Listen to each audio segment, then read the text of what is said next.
Hello, everybody. This is Mira once again back with that hot, hot New Amsterdam. Sorry for the gap last week. We've been doing some shit. Getting back into it tonight. Let's get a little recap. And matter of fact, for an do I want to offer IP for this? No. Who just wants to be a good person and recap last session? All right, that's Gunner. You are muted, my friend. Session 2 weeks ago. Yes. Let's. Hold on. I just have to remember the title.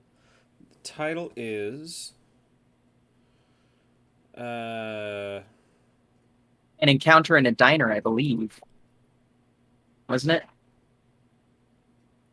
I actually have the gold variations. Oh yeah. No, that was the Uh, session before that one. are you Wasn't it? sure? Yeah, that was the one before. Yeah, the Gould Because that was variations. because that was what that psycho was playing in the house full of celebrity fakes. Yes. Then I don't actually remember last week. I know that Amy was, or Cash, was doing some sketchy shit, found data on everybody, and decided to be cagey as fuck about it. Yes. Um, Yes. if it was a scene in a diner, actually, then you had, well, a scene in a diner um, with Rainier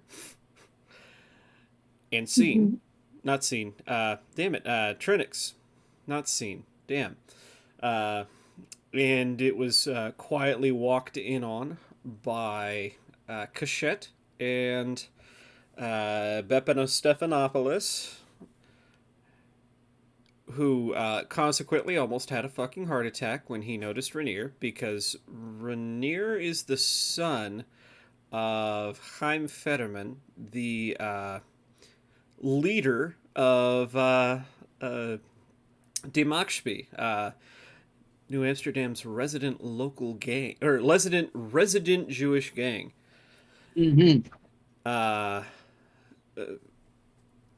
Shit then hits the fan there, because Rainier. Basically, we have a small opening where Trinix is not being followed by Rainier, who is consequently doing his best to make friends with Rainier. And it's kind of funny because it reminds me of like a D&D character that just finds pets wherever they go. And it starts out small, like, oh, I found a stray dog. And it turns into, hey, look, here's my new best friend, Baldy the Beholder. And Yeah. that's where we're at there. Cachette went and started a deal with the lady that saved Felix's life. Found out she was a major asshole. But that's just New Amsterdam. That was last session, correct, Cachette? Yeah, no, that was the No, one that before was the that. Oh, session was that the before. one before that? However, we are missing a big key one, which is somebody scared the absolute shit out of a bartender. There's two Small somebodies. potatoes. Small potatoes. Yeah, we have our small lead on who decided to fuck Scav up and everybody else up, however many sessions ago that was. And the Yeah. answer is,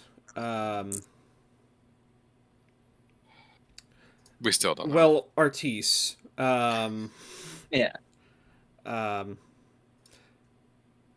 Specifically Rainier. He was ID'd at the scene of the crime. That is true. Yeah. That's going to be a problem. All of this is a problem, but that's a particularly problem. I think that's, well, let's see. Yeah, that's about it. And then Lucky gave everybody directions about, hey, That's true. you guys are going to go to this place and do this thing. Yeah. And so starting from there, we are going to start actually with Cash. Now, Cash, you've got this meeting set up. First things first, how do you arrive? Because you are going to their headquarters. You're going to the number one club in New Amsterdam. Right. Yes. Let's see.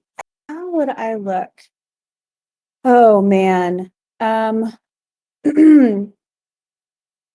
Skin tight pleather, all black, Okay. black stilettos, and a leather jacket with like a lot of zippers. And it's like one of those short croppy leather jackets, and it's zipped up and it's got the cute collar. Oh, hell Maybe yeah. it's not zipped. Maybe it buttons. It buttons. Hell And yeah, and I rode out there on my motorcycle. Hell yeah. Yeah. And you arrive at Shemaya's palace, a glowing golden beacon in the middle of the red light district. It is opulent. The outside of the building has actual gold filigree on it, inlays and such, and nobody touches it. Because they know if they take some of that, they're fucked.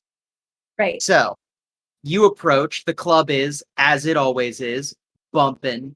You probably hear some kind of crazy ass cyberpunk remix of a Beyonce song on the inside, or maybe a Shakira song, something like that. That's how the zween rolls, you know. Of course. How would I address her? As zween? Yeah, zween. You would address them as the zween. They are non-binary. Pronouns are they, zer, but they also works. Okay.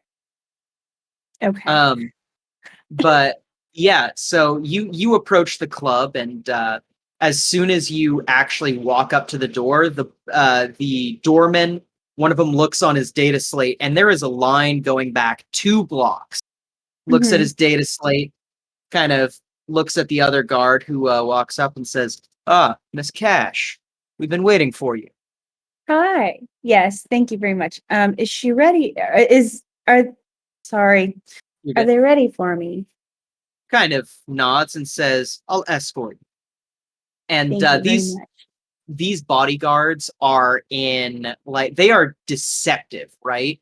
One of the bodyguards is kind of a thin woman who's wearing like super tight, very like cropped clothing, like barely could be considered dressed at all, you know, with very like lacy kind of patterny stuff. The guy who's leading you, he looks as if he's just your standard Magic Mike type of like he's wearing like the skin tight he's wearing the like super tight shiny gold thong and like cowboy boots and like covered in like tattoos and shit. And he kind of like leads you in.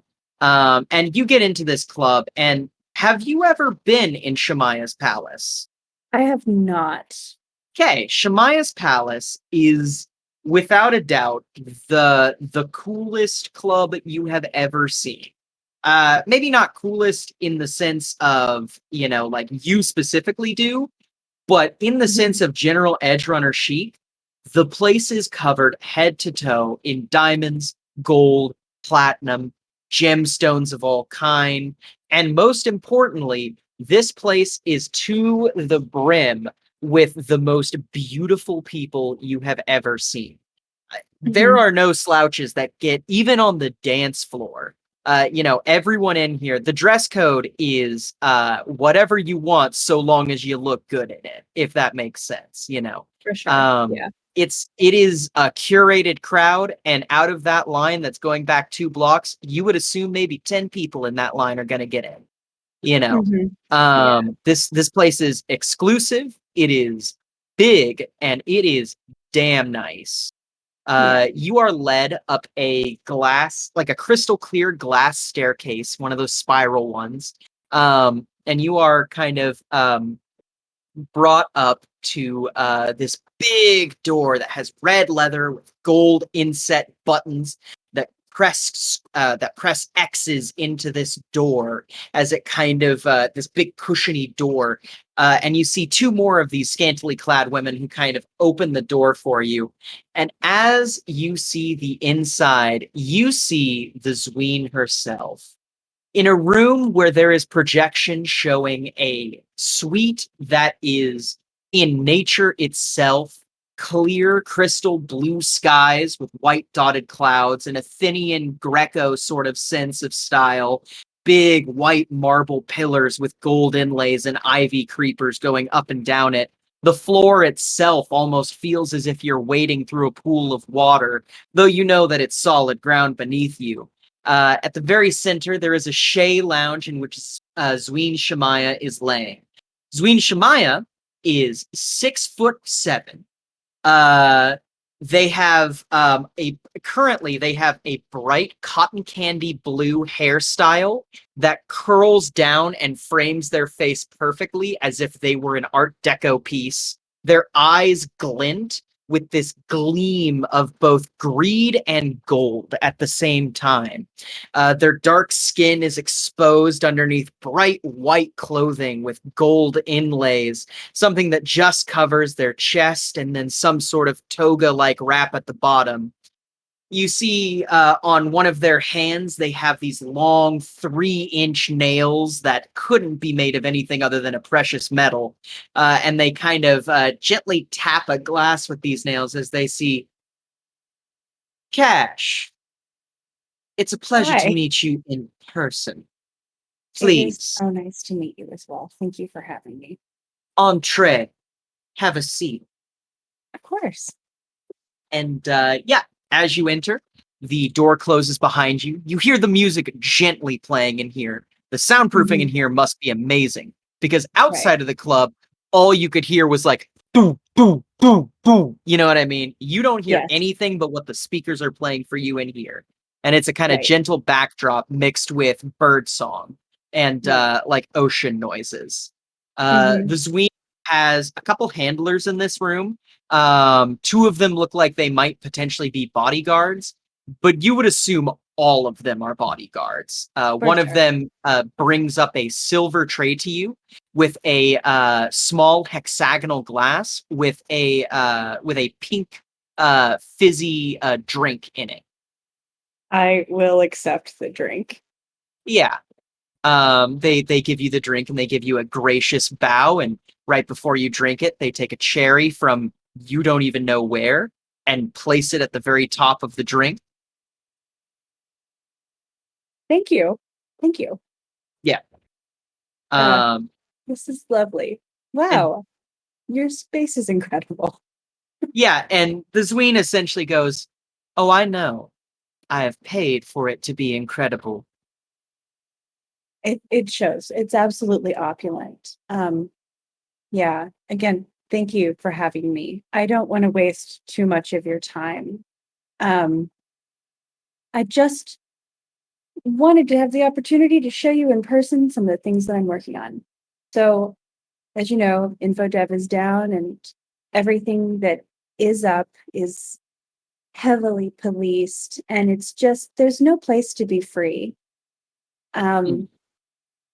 So I gathered a group of pretty smart people, and we built our own. And I'd love to give you a light demonstration. Now, it's still in development because it's just a few of us. But I wanted to show you the potential of Yeah, what we're building here. and the Zween kind of her lips kind of curl into this big fucking like pearly white iridescent smile as they kind of snap their fingers, and like this snap is loud, like it is shockingly loud. And like out of again apparently nowhere, you have no idea how these people are flitting in and out of this room with whatever they have.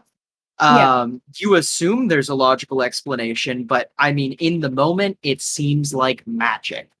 Yeah. And out comes the person who gave you the drink with the exact same silver tray and on it are 2 halos.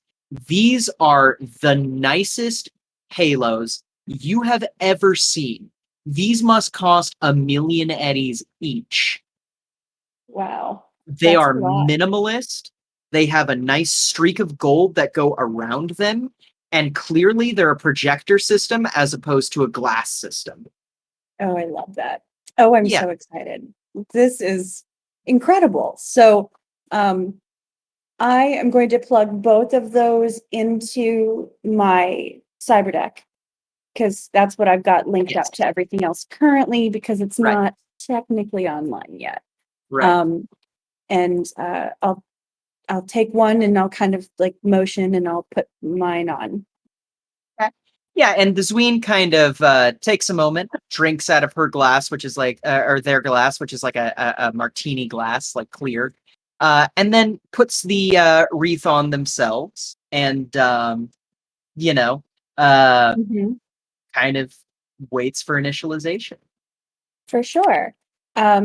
So I'm gonna say, allow me just a moment. I want to make sure that everything's perfect, and you see me kind of like doodling or diddling with some settings like in Mhm. space, in real space.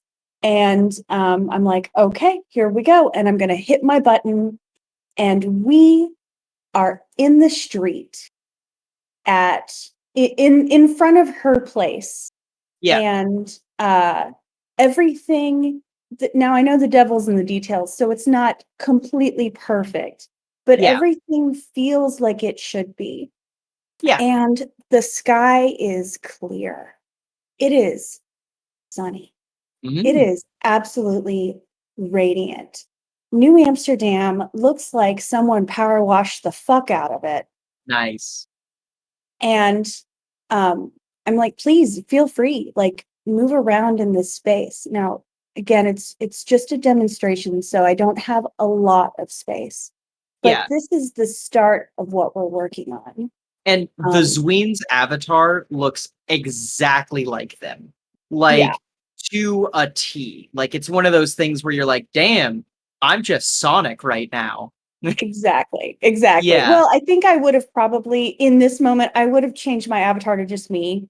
Okay. Like, Yeah. not a and I would Totally want it to be reasonable. as yeah, as good of a representation as possible because again, what I'm projecting is not like Cash in space. It's like Yeah. Cash the business person trying to, catch a bone here. Yeah. Um, And the Zween kind of walks around this space and kind of mhm, examines things. And then they pull up a menu. And mhm. you immediately realize, oh, the Zween is a net runner. Oh, Uh, and you see Zween Shemaya kind of like flip through some options and goes, hmm, decent code base, little bit of space. It's a fine projection. But if you don't mind me asking, did you come here all the way just to show me some pretty lights? Or do we have something a little bit more interesting to go off of? God, you're right. This was just the start. And I'm going to pull up my settings and I'm going to tap a button. And we are now at where would we be? Fuck it. We're at Red Rocks Amphitheater, Hell and yeah. there are 100,000 people, and Mm-hmm. there's a band playing up front. And we can walk, we're fairly close to the stage, Yeah. and it feels like you're actually there. Oh yeah. And I'm like, this is more what I was considering. You run a club, and I'm sure there's a lot of overhead. Mm. And with something like this, you could run your club while also running simultaneously personalized events for 100,000 people. And I'm going to pull up my screen and pop it. And now it's Brad Paisley Eh, singing to 2 people by a fire, or yeah. just 2. And these 2 people, along with an infinite number of other people, are giving you money to see this person, period. I know the drinks are especially like I know drinks and beverages, stuff like that. That's where you make a lot of the bread and butter. So you don't have that, but you also don't have any overhead. You don't have any bouncers to worry about. You don't have any crime to worry about because all of these people are inside of their own home and you are making money off of their experience.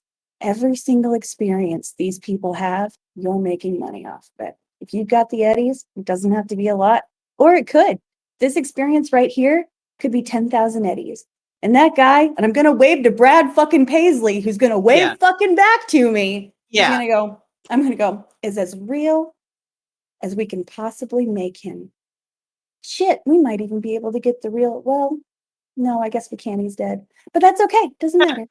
I'm glad that canonically Brad Paisley is dead in this universe. Well, I feel like everyone... I take it you listened to Whiskey Lullaby last night. I didn't, but it did give me inspiration for this moment. I will listen to it today, I promise. Yeah. And then moving around in this space, I'll say, and you know, it's not just limited to these kinds of events. And I'm going to ask her, so how do you feel about smut? He kind of grins and goes, if you're trying to sell me some interactive skin, we've already been there in that road. Yeah, but have you been there in 8K? And if you have a haptic bodysuit, have you been there? Kind of goes, believe me or not, or believe me, I have been everywhere. I believe it. I totally believe it. Well, it's an option. Yeah. But anything can be done here. You could be throwing raves for 100,000 people, 1 million people. And if you don't like someone, and we're still where Brad Paisley is with this couple who's probably making out. I'm going to pull up my menu. I'm going to hit a button and that guy's going to zip out of existence. You can boot whoever you need to boot. Fuck it. Do you mind if I take a brief test drive? Of course, feel free. And I've got several things loaded up, like Old World Tokyo, LA, which is, I guess, LA Tokyo now. I don't know, a couple of other places, like even just a fucking, oh, fuck it, Stonehenge is there. Because why not? We'll say that there's like 10 presets. Because you haven't had a lot of time to work on this. Right. And we don't even need 10. We just need a few because I just need to like prove that what we're doing is so much more. And I'm like, it's more than pixels. And the Zween is going to go through the menu and then go to the stock preset. It's just an empty gray room. Mm-hmm. The Zween is going to go to the inventory options and pull out a table and 2 chairs and kind of say, please, cash. I prefer to discuss business while recumbent.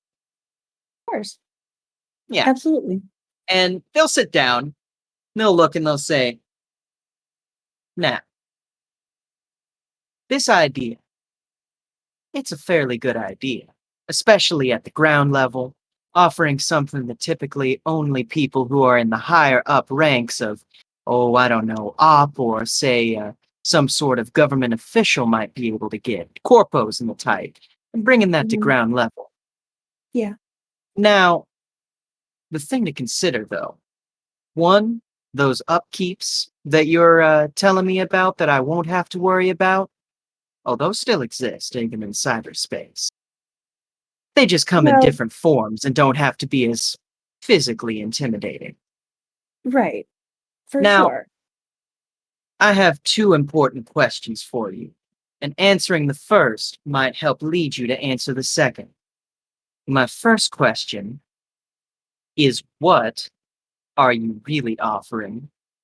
Because my second question is, what keeps me from just sniping this idea altogether and implementing it myself? I have money enough to do this. And it has crossed my mind. You're an edge runner. I know there's another game in here. And I personally would love to hear your real sales pitch. All right. So here's what I'm offering. As much space as you need. You take 90%, I take 10 of everything that you do when it comes to like events or whatnot. or you could just rent the space and do whatever you want with it. It doesn't matter. I'm not angling for anything crazy. I know that the life of an edge runner is usually fairly short, and I fell in love with a girl. And I just want her to be stable when I die, because it's not an if, it's a when. Oh, the So at the Zween. end- Go ahead. At the end of the day, it's not really for me. I just want to see that she's okay. And the Zween gives you another one of those pearly smiles the second you mention you fell in love, and the Zween's like, girl, there are 2 lessons to learn when you are an edge runner. The first lesson is that you don't trust nobody but yourself. The second lesson is you don't fall in love. But I know. tell you what, these servers, where you keeping these servers?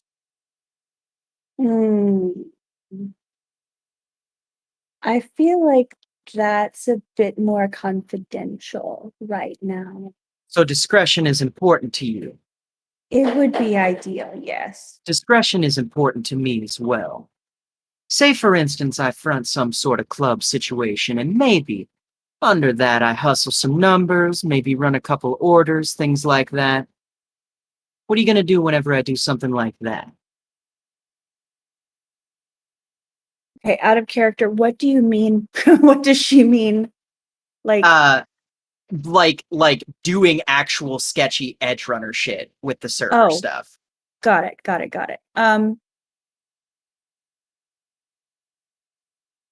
Whatever you do with your portion of the server is your business. It's not mine. You're renting the space. This is your space. You're free to do with it as you please. My team is there on the back end to help you achieve whatever goal you would like to achieve. I do have And you're some s- like and the small reason- caveats, like out of character, like, Yeah. but we know that already. Okay. Yeah. So, these servers, they're safe in a place where they're not going to get hit. Oh, absolutely safe. What kind of Absolutely ice? safe. You running military grade ice on this? I'm running some pretty good ice, and I got some pretty good mods.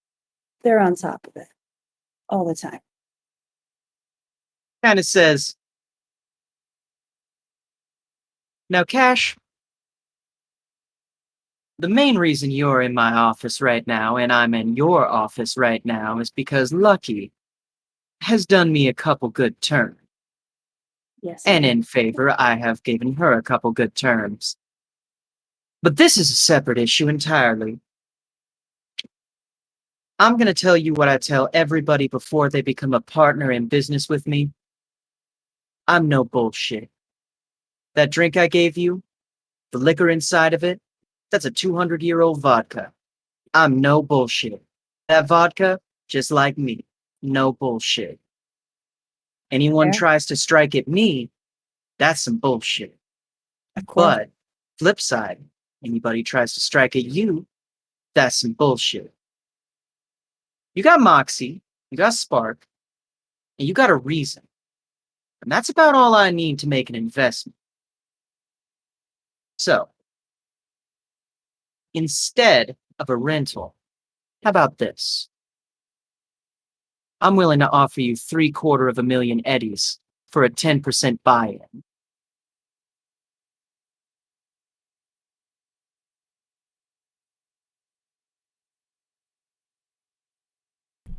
Can we What add are one you thing to about to that? drag into my club? Can we add one more thing to that? One more tiny thing? Well, shit. What you want to add? Can I borrow your club as a venue to get married? She looks at you, and they look at you and give you the biggest fucking smile and goes, well, often people bring me a gift when they come to see me. I'm willing to give you a gift instead. One night, not a Friday or Saturday. Let me know 2 weeks ahead of time. we'll get it Okay. prepped, catering free, and Thank kind you. of they like turn off their halo. I'll turn And mine off. yeah, and they reach their hand out to you in a very like, the kind of bent sort of hand thing. Yeah, exactly. Computer King got it. Yep. I take it. It's a And deal. and as you do that, they look at you and they go, and remember, Cash, and they squeeze just enough to make you know that this is a serious thing. Like their nail digs in just a little bit, their thumbnail. Mm-hmm. No bullshit. And gives you that big gleaming smile. Oh, no bullshit. No bullshit. Let your hand go. And Hey, goes, Amy. all right. So what kind of Yes, sir. bullshit are you actually up to, Amy? So now I need to know, does that money just get transferred automatically into my account or like Yes. You have So 750,000 eddies. I thought you What said are you- 3.5 million. No, No, three quarters of a million. 3/4 of a million. Fuck, I should have asked for $1 million. They I thought wouldn't it have was given it more. to you. No, they absolutely wouldn't have. Yeah. Okay. This is a let me do substantial some- investment, though. This is a lot of money. This is a lot of money. Give me a moment. 750,000 plus the little bit that I have left.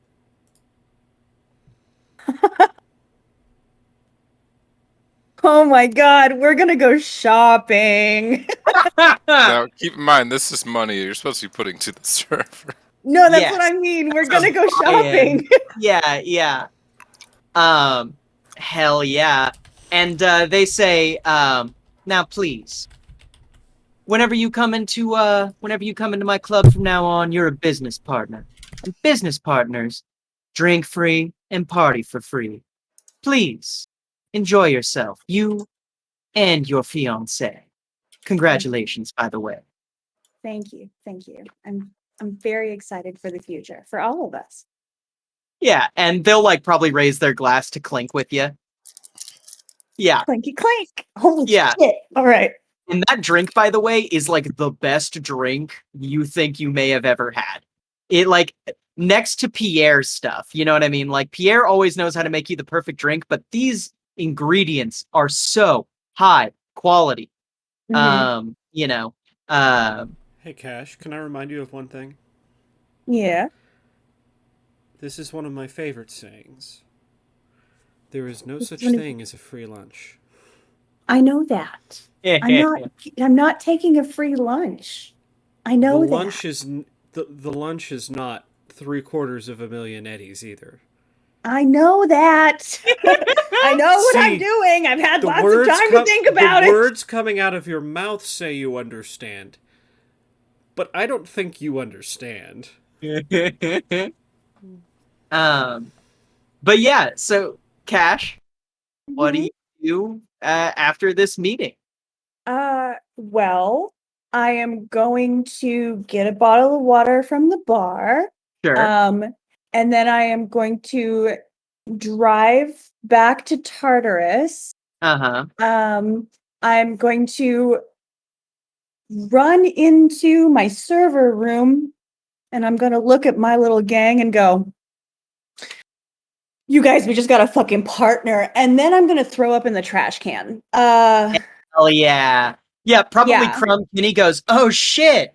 Where they at?" And like probably just like Yeah. looking at you all goofy and like, "Oh, also I just changed that. All right. I'll change that Yeah. again." Yeah, no, it's yeah, it'd be best. Yeah, we got a lot of fucking work to do, and we're gonna start sourcing materials, and we need more space. Yes, you do. Okay, Yeah. well, I probably should go find Lucky. Yeah. Okay. So you gonna go and find Lucky? Because this flows scenes very nicely.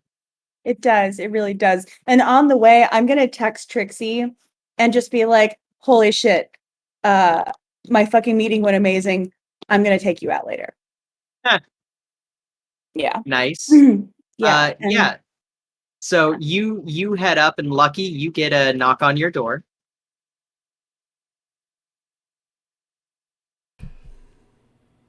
Enter. Hi. Hi.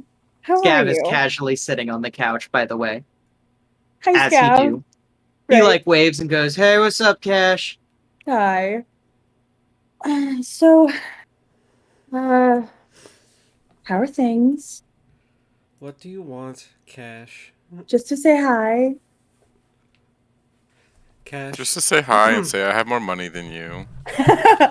You have never stepped into this bar.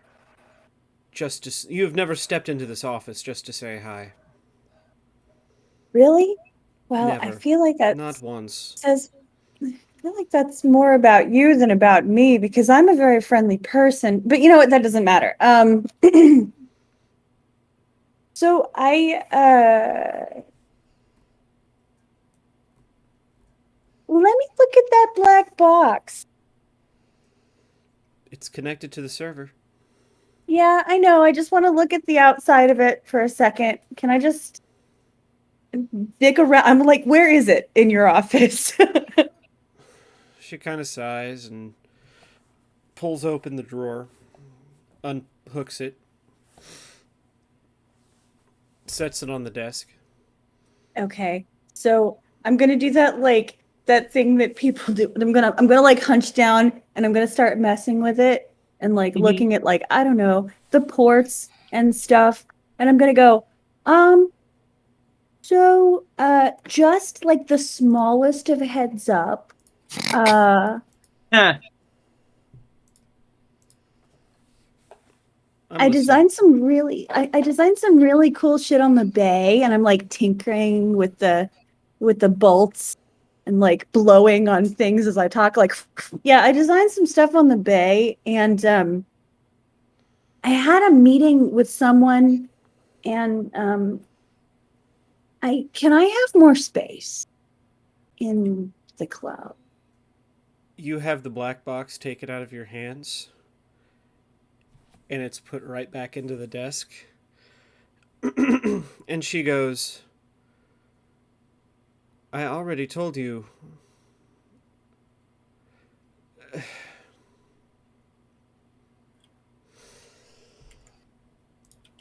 The bay has a partner now. Great, then why don't you go ask your partner for space? No, they already gave me a lot of money. Great, you can go talk to them about it. It sounds like it's not my problem anymore. You sound mad. Mad? I mean, Offer her money for space. I didn't want the, I didn't want a steak, apparently. And you went and found somebody else.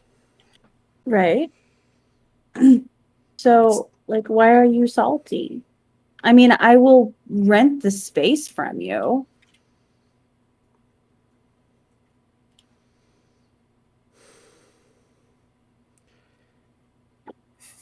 What do you It'll really cost you want, Cash? $750,000. I guess. Oh, You've come I don't know. here First to time. to flaunt your success in my face. No, I came here to let you know that I fucking did a deal and I still work for you. So it felt right. Like, Cash, it's what not you do flaunting outside of Dread success. Pirate business is none of my problem. That goes for everybody in this club. It I feel goes like this is why for I don't come by and say hello. Scav at this point is like, "Wait, you found an investor? Yeah, That's cool. Who'd you thank find?" you. Oh, just someone local. You went to That the is rats, didn't you? I'm gonna tell you right now, that's gonna blow up in your face. I didn't go to the rats.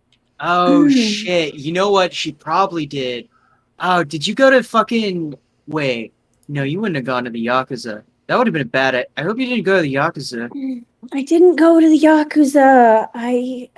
And I Scab, spoke by the to- way, he doesn't seem like he's being a dick. He just is like No. hi and like Yeah. he's excited that you have a partner in spite of Lucky very clearly being upset about it. I He's know. like genuinely like puppy dogging because that's what Scab does.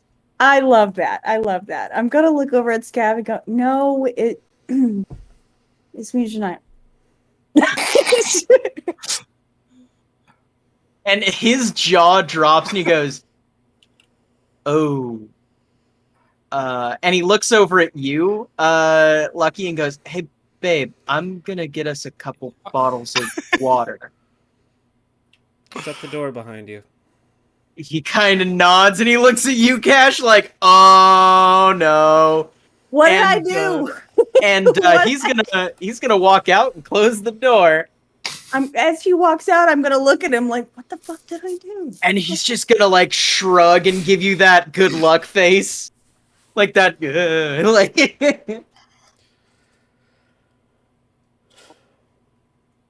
Zween Jemaya invested a substantial amount of money for a percentage of the partnership, and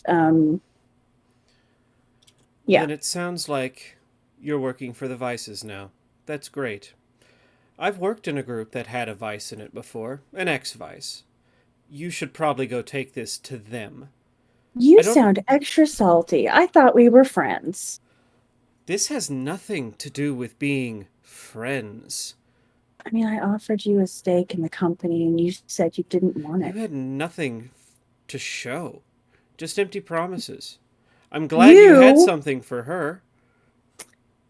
You, madam, should know me well enough by now that when I say I'm going to fucking do something, I'm going to fucking do it. It always comes with strings attached. Not a bit. Don't be a bitch. You're just mad that you're not in it. Get in it then. Do you understand what kind of relationship we currently have with the Vices? Your relationship and my relationship are two different relationships. Not when your servers are in my club, which is in Vice's territory, when you would do well to remember, we are not a Vice's club. The fact that we are allowed to live here at all is a nicety on their part. Any other club this size in their territory is theirs. I haven't had that conversation with the Zween yet, probably because I'm on good terms with her and Belladontra, and Chiroprace seems to like us. The problem here is you didn't tell her where these servers were, did you? Oh yeah, I told her they were in your bedroom. Well, at least you were smart enough to keep that quiet.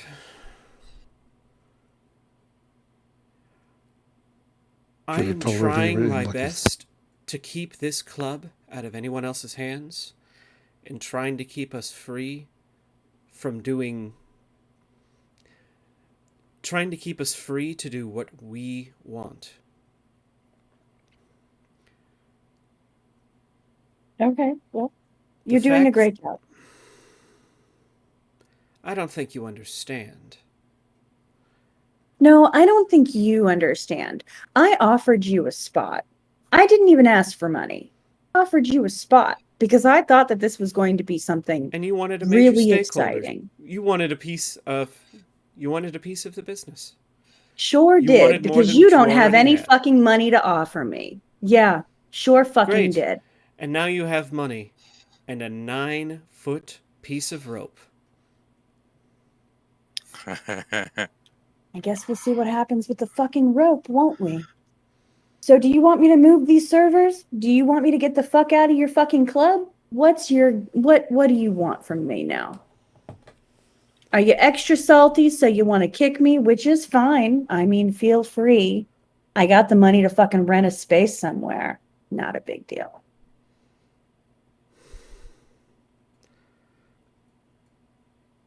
She leans forward. I want you to understand just how much danger you've put yourself in.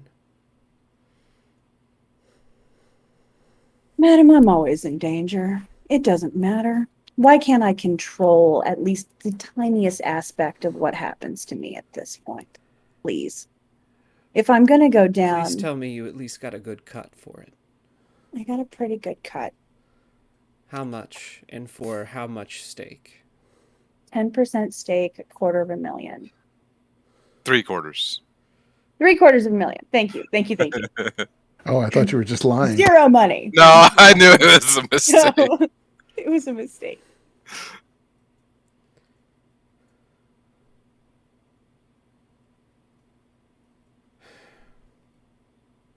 Do you want to see what I fucking showed her? And I'm gonna fucking I brought my halos because I didn't think we were gonna have any. So like I will have walked straight into her office with halos like on my belt. Which you have one, so do you Yeah. want to see it? Do you want to fucking see it? Cash, I don't really want to see it right now. You know, I understand you want me to be excited about this, Cash. I don't actually. I feel like coming in here was a terrible idea. Like I said, this is probably why I don't just come in and say hi. Cash, I'm trying to decide the nicest way to say this.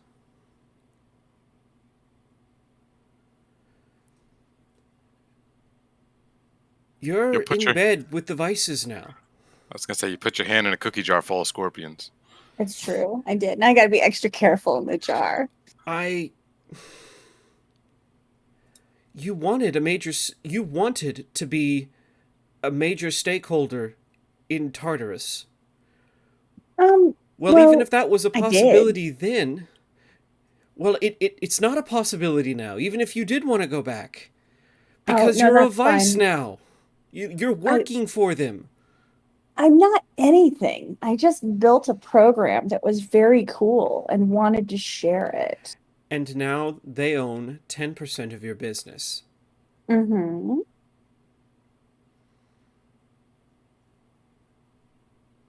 You don't understand. From now on, your outside of Edge Runner life is your own. I can't have it in here.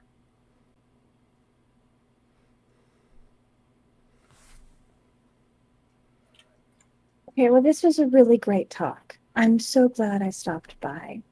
Why don't you trust me when I try to warn you about these things? Honestly, it's kind of you've got a presentation about you that screams I am occasionally, a lot of the time, a raging cunt. And it is difficult to just accept what you're saying because it doesn't feel like it's coming from like a friend perspective or even like someone who knows. This is coming from your boss. Right, you're not anymore. I think I'm gonna probably have to quit. So, it's fine because obviously I can't have my own life. That's great. I'm not saying that. Good luck with your black box, I guess. Hold on. When Poindexter and Connor do their thing, that's outside of the club. That's fine. They still edge run here. But they leave that out there.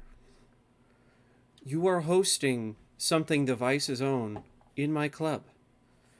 And if that leads to one thing, tomorrow I could have... Let's just put it this way. First, it's a server in my club. Tomorrow, they want protection. They want us to pay them protection money. The day after that, they want to incorporate us as a whole. Great. This is an easy fix. I'm moving the servers. I'm moving the servers out of your club. Where I will move them to, I don't know yet, but that's fine. Can you give me like 3 days to get my shit out of your club? Leave your servers here. Well, then what do you want? Because you just said, like, what do you want from me?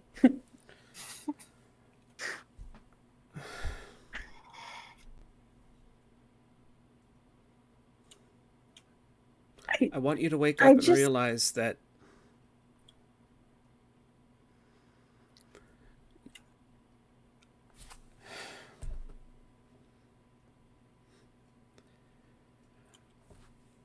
I've already tried to say it a couple different ways. Leave it here. If it I'm becomes a not. problem, I'll deal with it. Like No, everything else in this club. okay. Well, all right. I absolutely love your God complex. It is incredible. It makes me so happy to watch this happen. Love it. Okay, here's what's going to happen. Here's what I'm going to do. I'm moving the servers. I'm moving them out of your club because that's my business. That's my problem. I'm in bed with devices. I made my bed and now I have to lie in it. And poor Lucky can't rescue me anymore because this isn't your job.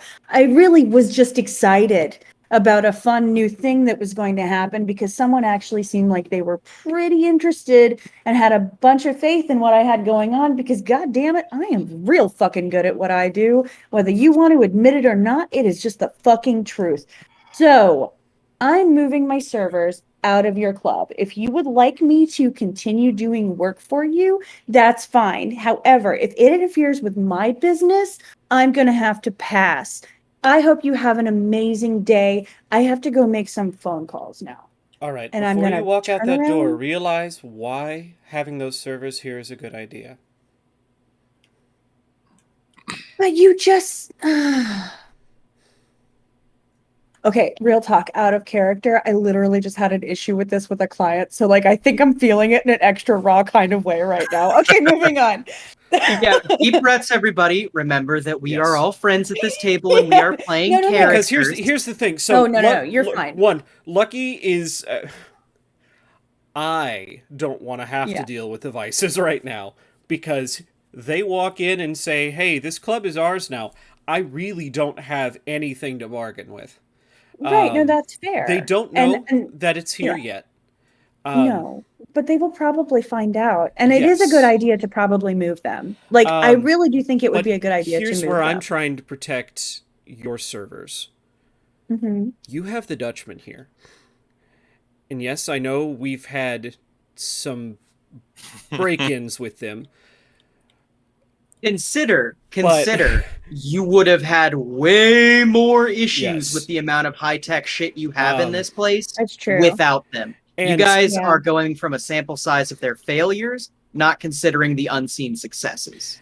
Right. So Isn't what that what Lucky's any boss feeling does, right though? now is it feels like you're saying, "Hey, I found somebody. Our old deal is off." That's what it feels like. Okay. Okay. Well, I don't actually want it to feel that way. That was not really my intention. I'm just excited. And I know you weren't there and you're like, what's your angle? What's your angle? What I told her is the truth.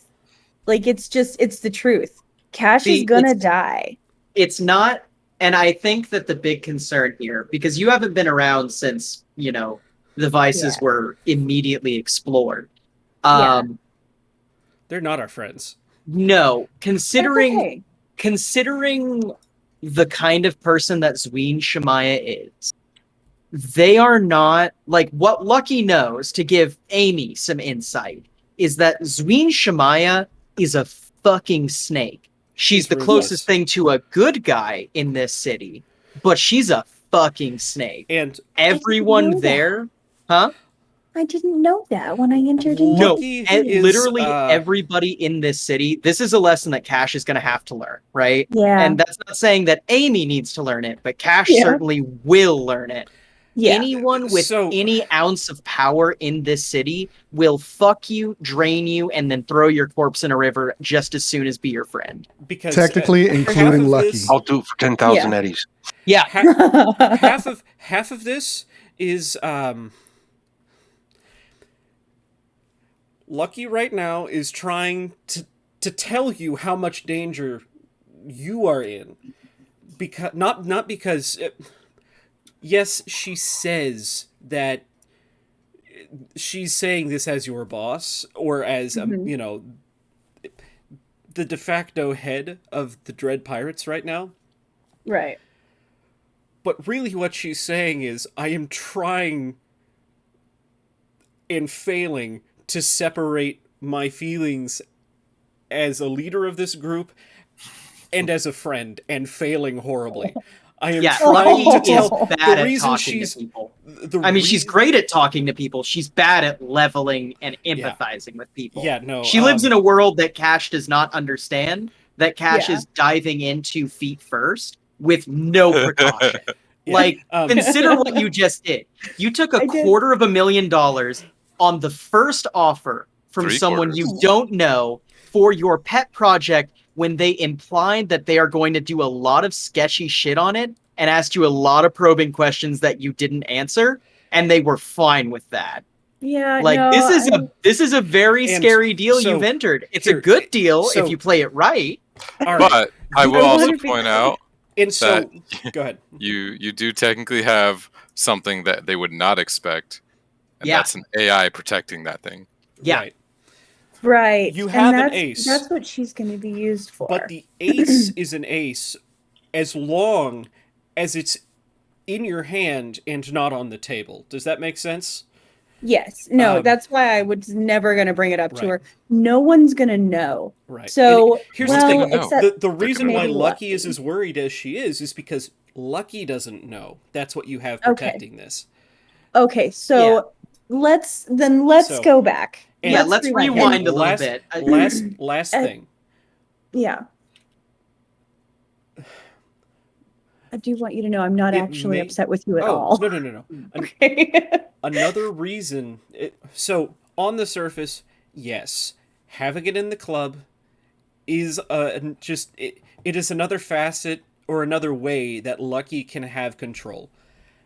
That's what Right. it looks like. The deeper Yeah. meaning is she is looking at that like, okay, even if Cash moves those out of here, suddenly, if it is a problem, she is entirely on her own.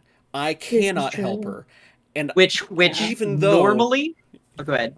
and even though, yes, you are still a member of this crew, wherever those are, I have no control. I cannot help Right. you if something bad happens. Yeah. At least Right. here,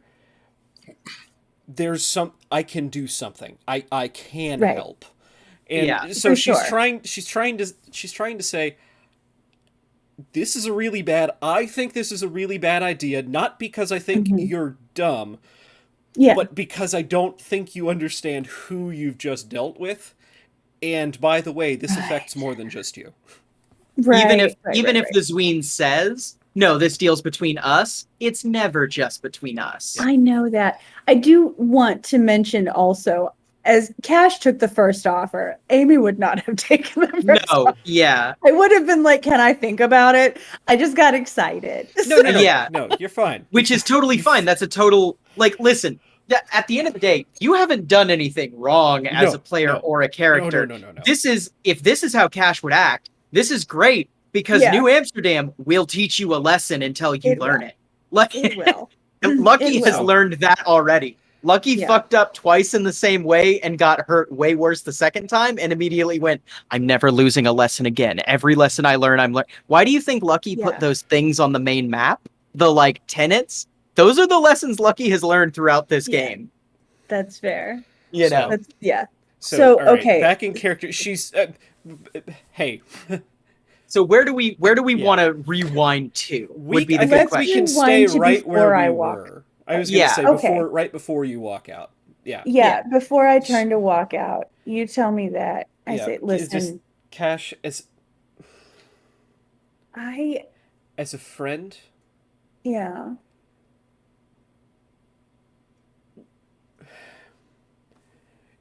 I think you need a safety net, and that's why I want you to stay in Tartarus. I understand that it might. I'm not very good at sounding honest. But believe me, if nothing else,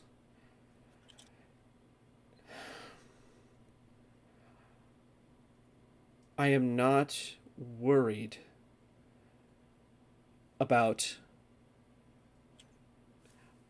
I'm not worried about the fact that it's the vices. I'm worried about the fact that if you walk out with those servers, I won't be able to protect you. Not me. The Dutchmen here won't be able to protect you. They won't be able to protect Trixie. They won't be able to protect the servers. You need a safety net. That's what these are. Okay. And I would assume Cash has probably stood up and was about to walk away, and then you mentioned that, and she kind of softens a bit. I'm gonna go back and sit back down in front of your desk and go, there's something else. Something else? Right. You say safety net. I think I have one, sort of. We will see how this goes. And I'm gonna pull out like a little holographic projector, like a palm-sized one. Maybe I rigged it up or something. Yeah, because you're on the network of the club, which Right. if she wanted to, Jezebel could easily access anything in this club. Yes, she Yeah. could. Yeah. But we're not gonna say that part to Lucky. No. Lucky I'm gonna will go- probably ascertain that herself. Yeah, probably. I'm gonna go, hey Jezebel, are you free? And Lucky, you see a small hologram of a Molgoth ass looking girl kind of pop up. It must be some kind of VI or something. He says, well, I mean, if the question is, can I devote like about 1% of my brain power to dealing with whatever your menial task is right now? Absolutely. Damn. Beautiful. Beautiful. Jezebel, I would like you to meet Lucky. Lucky, this is Jezebel. Oh, I've heard a lot about you. Well, read a lot. Well, hey, nice to meet you. I'm Jezebel. Lucky puts her head in her hands. Over her face. And then, like, looking at you doing that, she looks at Cash and goes, cries. Was I not supposed to say that? No, you're fine. We've just Tell had me, like a Cash, whole ass day. This is a person, or at the very least, just a very, very snarky VI. Well, I feel like the phrase person can be used in so many different ways. Conscious, This isn't what it is very it? likely. Jezebel, VI, absolutely not. Jezebel looks at you and goes, For all you need to be concerned, I'm a demon. And if you try and shut me down, I'll find a way to destroy everything. I have more files on this place than you could possibly imagine. By the way, you should look into Boris's embezzlement. Hey. Sorry. No, I won't turn her off though. Look into Boris's what? Embezzlement. Oh. Yeah, that's what I... Oh shit! Hold on, I didn't hear that part because I was flipping out. Wait, Boris is embezzling? Well, yeah. I mean, it doesn't take a fucking accountant, even though I am one and have the experience of 1,000 of them. Yeah, no, money goes in, money comes out. Not enough money comes out. Look at drink tabs. That's not lining up. Look at all of it. Matter of fact, all the money dumps have been handled. Well, maybe I shouldn't say that one. And kind of like puts her finger up to her mouth in this very cutesy kind of way. Girl, tell me everything. Tell me everything. I don't think we have time to deal with this right now. Okay. Well, that's okay. This would be like a future problem. Right, I have to text Boris. My office now. Actually... oh, wait a minute. Hold on. Babe, thank you. You were amazing. I have to close this now. Otherwise, Boris is going to be big mad and blow all our brains out. Okay? Oh, I bet you that fat turd couldn't even lift a gun at this point. He's probably got so much ulcerative colitis that he wouldn't be able to move his fucking arms. All right. Probably yes, but I'm going to close you. I'm going to close this connection, okay? I need a moment before he gets here.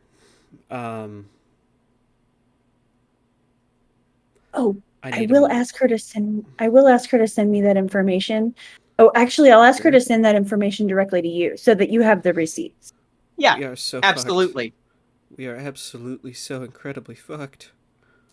Yeah, and Just, so let just me- embezzlement. let me No. bring- Hold on. Yeah.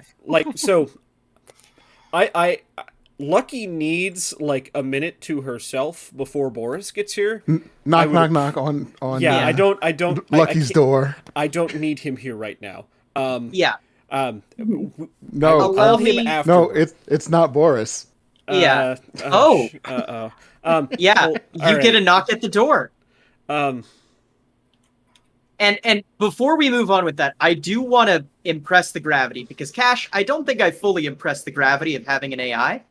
Oh, yeah, I think you did. Like, incredibly dangerous, absolutely destroyed the last internet. That's why we don't actually have internet, and super duper extra illegal. We're all going to die if someone. Oh no, yeah, never mind. You're good. All right, moving Yeah, on. Yeah. No, all I right. I know. As long as like you know that in I do. as opposed to just knowing that. Yeah, No. as long like, as Amy understands it. Because That's all I do. care about. Here's the thing. We dealt with a man named Mr. E once. mhm. Mr. E came for information we were not supposed to have, but were cheeky enough to take anyway. And still Yeah. have. The info dev went down. No, sorry. Yeah. The info dev went down because we lost control of that information. If Mr. Right. E found out that we had an AI, he would cut his losses with us. He was nice enough not to kill us the first or the second time. Well, I guess that's why you keep your ace in your hand, huh, Lucky? I'm gonna be However, honest. This is something I don't think you should have told Lucky.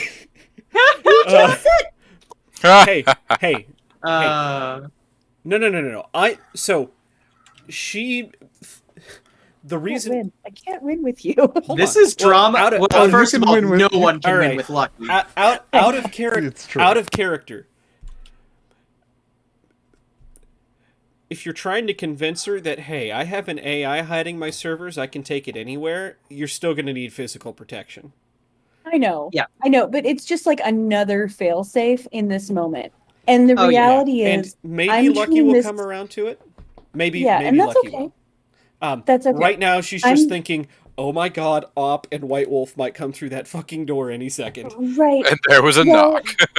And then there was a knock. There was a knock at the door. God. So, So I Yeah, do there- want you to know I Right. am gonna treat her like a person. yeah. Like be I- good to it's- this person and this person will be good to you. That's what Cash Aw. is running off of. You I haven't been corrupted yet. It's not yet, no. It's I don't basically want like to fuck saying, anyone. hey, I've just got John Wilkes Booth hiding underneath my floorboards. No big deal. We're fine. Well, okay. Here's the best way to look at it.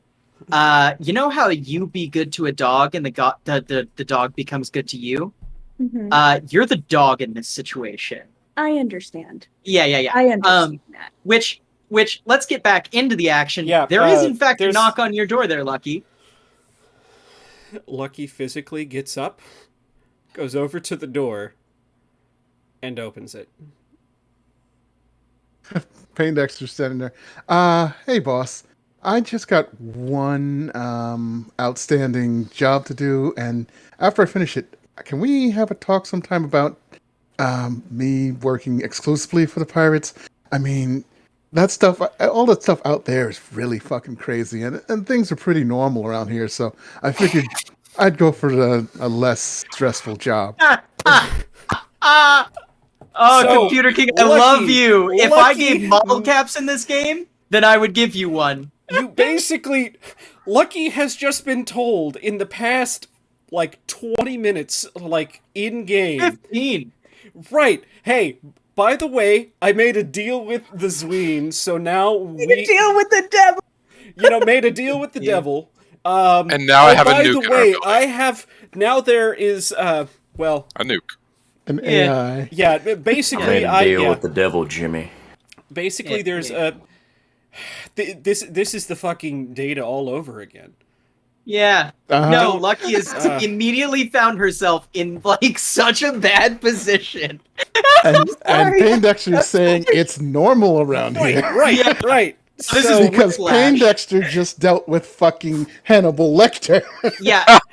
Yeah, I do love surely that. I hear you. She- surely I she hear him goes- say that. My mouth will drop. Just like, Yeah, it's normal here. I So had to do that. Lucky looks at him for a moment and goes,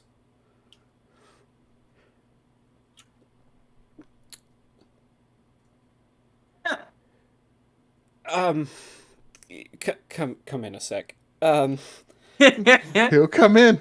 She shuts the door behind Hi. him and says, Cash was just discussing Oh, hey, Cash. some personal Hi. business development. I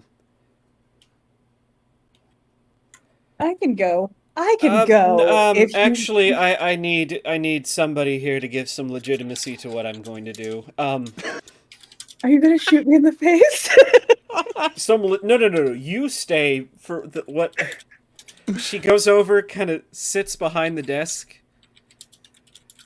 pulls out 3 glasses, sets them on the table. Okay, I guess for everybody's sake here, this desk is covered in crap. Papers, I mean, handwritten notes, torn scraps of whatever.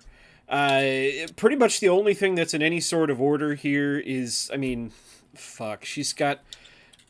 there's a coffee cup with some pins in it, I guess, maybe, and her ring's like in the fucking coffee cup or some shit like that. It's the only thing Yeah. that makes any... She pulls out those 3 glasses, pulls a bottle of whiskey out from underneath, uncorks it, pours 3 half glasses, and says, I was potentially waiting until the future for this, but I think now's as good a time as any.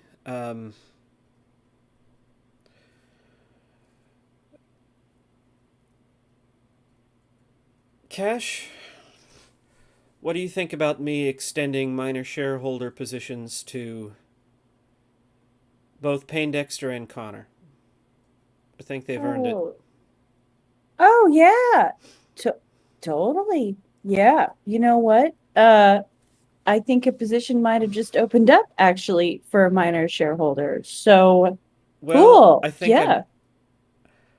I think what I'm going to do is add them in instead of What about trying to Serum? take yours. Serum can take yours if our deal goes through. Does that make sense? Holy shit. Wait, are you... Yeah. Oh that my makes sense. god! This is insane! Hell yeah! What are you talking about? Are you giving Cash a major share? Not yet. So something we've talked about out of character, and I think we've talked about in character in the past is, hey, you wanted me to take a stake in what you're doing. At the time, it was a 50-50 cut. I don't know how you want that to happen now, Cash. Oh, you'll have no more than 7%. I'm sorry. I gotta keep it. So if you're gonna need to do that, we're gonna have to rediscuss some things. Because 7%. You said it had nothing to do with the Bay. What you said, out of character, and just you and me, was break open that black box and we'll talk about a major shareholder. You didn't say anything about the Bay because you didn't really want anything to do with the Bay. No, that was the contingency. She didn't want a cut of the Bay unless this black box was open. Okay. I can give you 10% and crack open the black box for a major shareholder position. See, someone like Zween makes sense for 10%, but we will have to have this discussion later. I don't have to take a shareholder position. Okay, then I can give up mine. We can keep it I'm open. fine with that. So you're leaving then? I don't know. You kind of told me. Hold on. Is all of this happening in game? No. Like, are we No, just this is a game right so, now. So the minor shareholder thing basically means you're a member of the Pirates. I mean, this has just been kind of a test run with Payne and Connor, and she's basically saying, hey, for the moment, she wants to add 2 minor shareholder stakes to that block to give Poindexter and Connor membership status and voting rights and and voting potential rights. profit Yeah. rights. Yeah. Yeah. And so Okay. so the reason, we had talked about, yes, when you become a major stakeholder, um which is again, I we'll don't think it discuss was that later. I don't think it was ever 50-50 because I didn't want to. If anything, it was That like was my 49. assumption. So No, my bad. I wouldn't give up more than 50. I wouldn't give up more than 51. I would keep 51%. Like regardless of what happened, I would keep 51%. I think that Sure. there's a place where you guys could meet in the middle, and I think that place is somewhere around 15 to 20%, which makes I think total it's sense 50. for Lucky. Yeah. Probably more on the 20% because Lucky is Mhm. housing the servers and For also sure. is still currently your like major employer for edge running jobs. Right. You know what I Which mean? Like, yeah, that's fine. I just don't want to give up more than 50%. no, No, and that's I want to fair. have still be 51. You guys need a fucking deal mediator sometimes because like when Lucky and Cash get in a room, they fucking stab each other. So It's like a They cat have a fight. complex relationship though, because really right Ash is now, the only one who's seen the real Lucky, honestly. yeah, and she's kind of using it. Yeah. Oh, I am totally Yeah. right now. Yes, I am. Yeah, which is Yeah. why I don't feel bad about reaching for as much as I do. That's okay. We just Yeah. keep reaching for each other until we fucking fight. Yeah, I think So long how as you that are would both end, cool with fucking right? fighting, this is great. That's fine. Okay. But she so basically passes a glass to each of you and goes, "All right, then, to your new shareholder status." Congratulations. Also, Payne, you Oh, have the that's feeling awesome. in this room without any roles whatsoever that some crazy ass shit has been going on in this office and people are frazzled and frustrated. Got the tension with a Got your fucking knife. attention.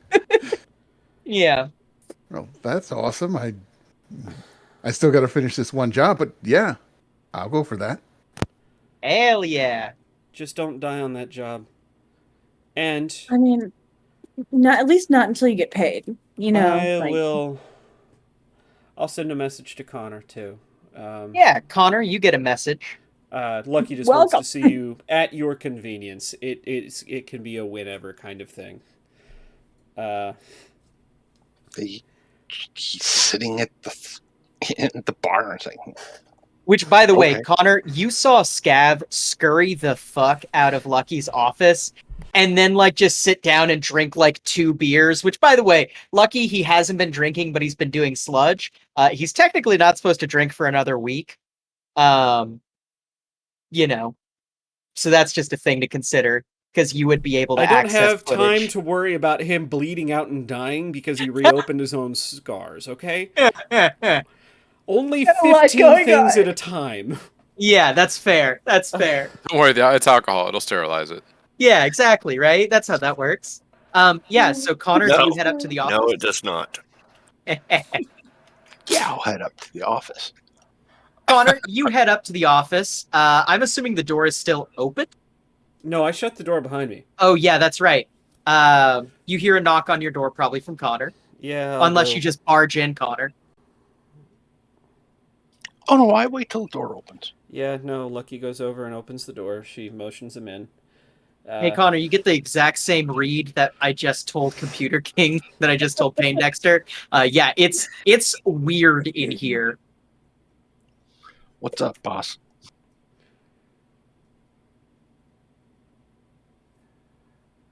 So what do you think of the Dread Pirates thus far? She says, closing the door behind her and motioning for him to sit down while going back to behind her desk. Not the strangest group I've worked with, but pretty good. And that's where you're wrong. She goes, Probably not.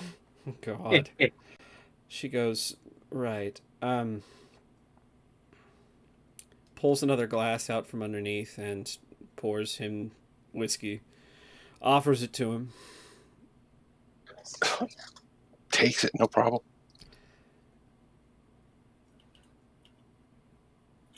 Well,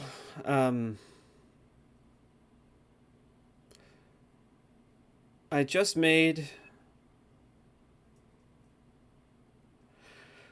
Paindexter here a minor stakeholder, and I'm off extending the same offer to you. Minor stakeholder. You would still do what's the- jobs outside of the club like you want, as you want. But this means that you would be not just a de facto member, as you have been.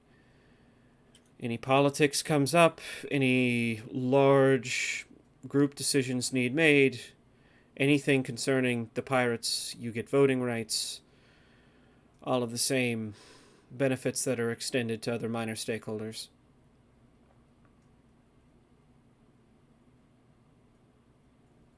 He takes another drink from his glass. Like,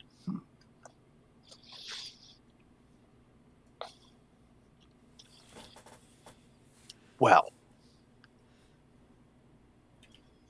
it's a generous offer.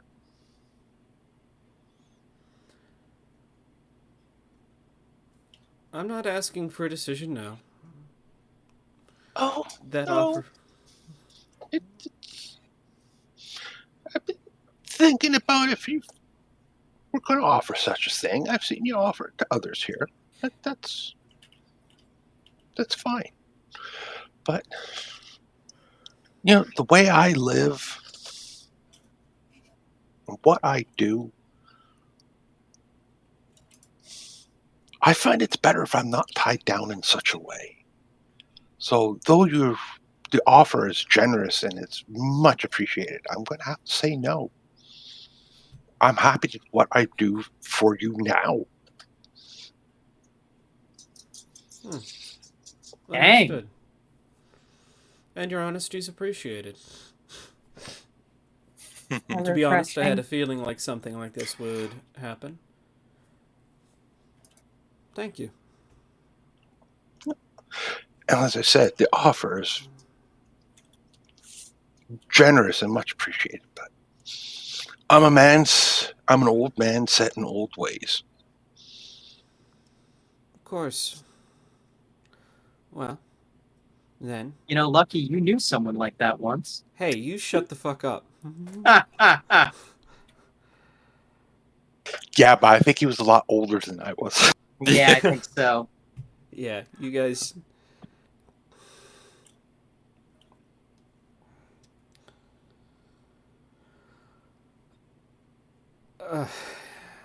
Then she goes, all right, well, that's what I wanted to discuss.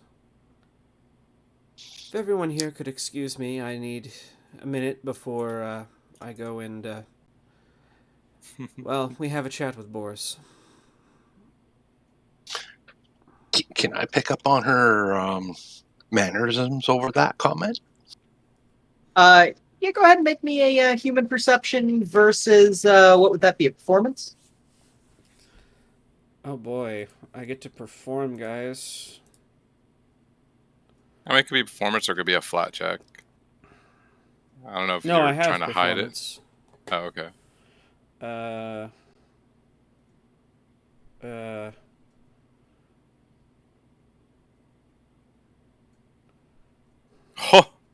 Oh, wait, that was Brian. I thought you rolled a 14 to Brian's 13. no. I was like, damn. No, Yeah. that was my 13. Uh-huh. Yeah, what's he getting with that? All is not well in the kingdom of Denmark, or however Shakespeare so eloquently put it.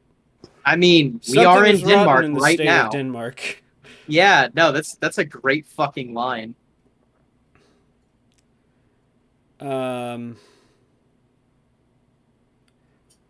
Yeah, bad things are happening right now, and Lucky is doing her level best to try and cope with it all. Mm-hmm. Don't worry. Even when you hit rock bottom, the rocks can break and drop you lower. Yeah, that's true. Welcome to Bedrock. Especially if it's sandstone. Breaks really easy. Yeah. Where is Lucky's alcohol? Is it on the table? It's back under the desk now. I know you want Oh, more to drink, but I am going to get up and I am going to very gently open your alcohol drawer so that you don't break my fingers. And I'm going to like make eye contact with you as I very gently open this door. Right? Yeah. And I'm going to pull out, let's see, there's 3 glasses out. I'm going to pull out one more for Connor. And Yeah. how Oh no, much he already liquor is got in a this? drink for. I have a drink. Oh, you have one. I'm going You to can like top it up anytime. That's fine. Yeah. and I'm just gonna I'm gonna pour everybody a drink. Lucky gets a full glass, which is like, I don't know, 3 shots. Cash Yeah. gets a full glass. Yeah. And I'm gonna slowly put it back in the drawer, close the fucking drawer, and as I pick up my drink, I'm gonna clink Lucky's drink on the fucking desk and just not even breathe. And this is gonna some drink. old straw. What kind of whiskey does Lucky drink? am I allowed to use a real life whiskey? Yeah. Actually, I just lost the name. This is it's something old and Irish. Hell yeah. Love that. Oh. So this is some strong whiskey. Yeah, I'm just gonna I'm not like it just goes. It just Yeah. fucking goes. So It tastes so smooth going down, and then it burns like a son of a bitch. Mhm. All right.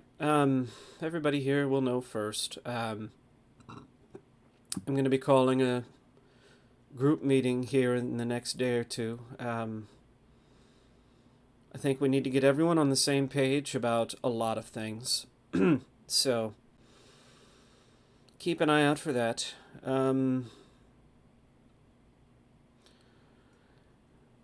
All right, that's all that's all I have for everyone here. I would appreciate our individual discussions not leave this room, and we'll announce your stakeholdership, Payne Dexter, at the meeting. Okay.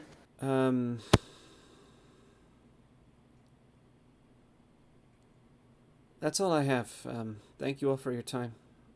Yes, if I could just have a minute or two, I need to get my thoughts in order. She hasn't touched her whiskey. Yeah. And as you say that, the door opens and Scav has 2 water bottles and a slight stagger in his step. And he says, "Oh shit, there's more. Hey babe, I got you the." They were just we were just finishing up. Yeah, and he's like, all right, and like he kind of hands you the water bottle, ice cold, and he actually probably pulls an air hypo out and he hands it to you. He goes, "I know that you like him with water." Or he probably wouldn't do that in front of other people. Actually, thinking about that. Yeah, I wasn't actually. All right. Yeah. No, but does everybody can everybody leave now?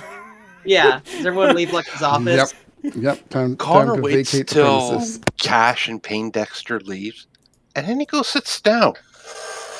In the office? Yeah. As I'm leaving, Lucky's gonna get a text message and it's just gonna be like, let me know if you want to blow Boris's brains out. I'll put some plastic up. Just let me handle it. Yeah, and Connor's still sitting in your office. Yes, and he has a look on his face that's like, I know something's wrong. Yeah, Scav kind of looks at you, Connor, and then looks at Lucky, and he kind of pats his pocket that the air hypo is in, and kind of like, or no, he probably taps like his fake digital watch, the skin watch. He's probably gotten one of those with the pay he's gotten from this, and kind of She just kind of waves him off.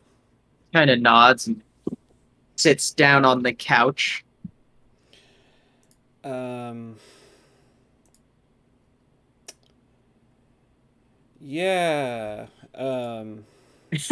I could tell something that might happen could go south really quick. I'm not going... Oh, I'm not worried about you. I'm worried about the one that you're calling in. Boris won't do anything. And she's certain of that. You know that for a fact.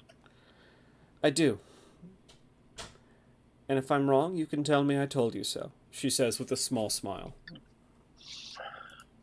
I never tell my employer I told you so. It's bad for business. Well, then you've got nothing to worry about. I promise I'm fine.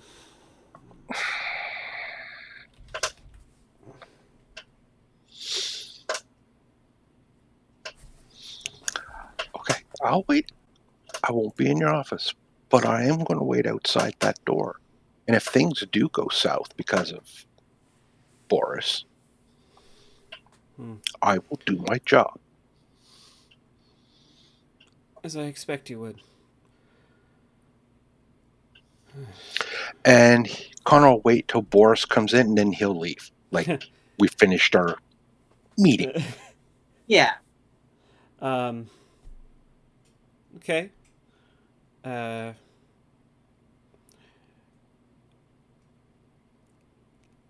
Lucky is gonna step into the bathroom, but first she's gonna tell,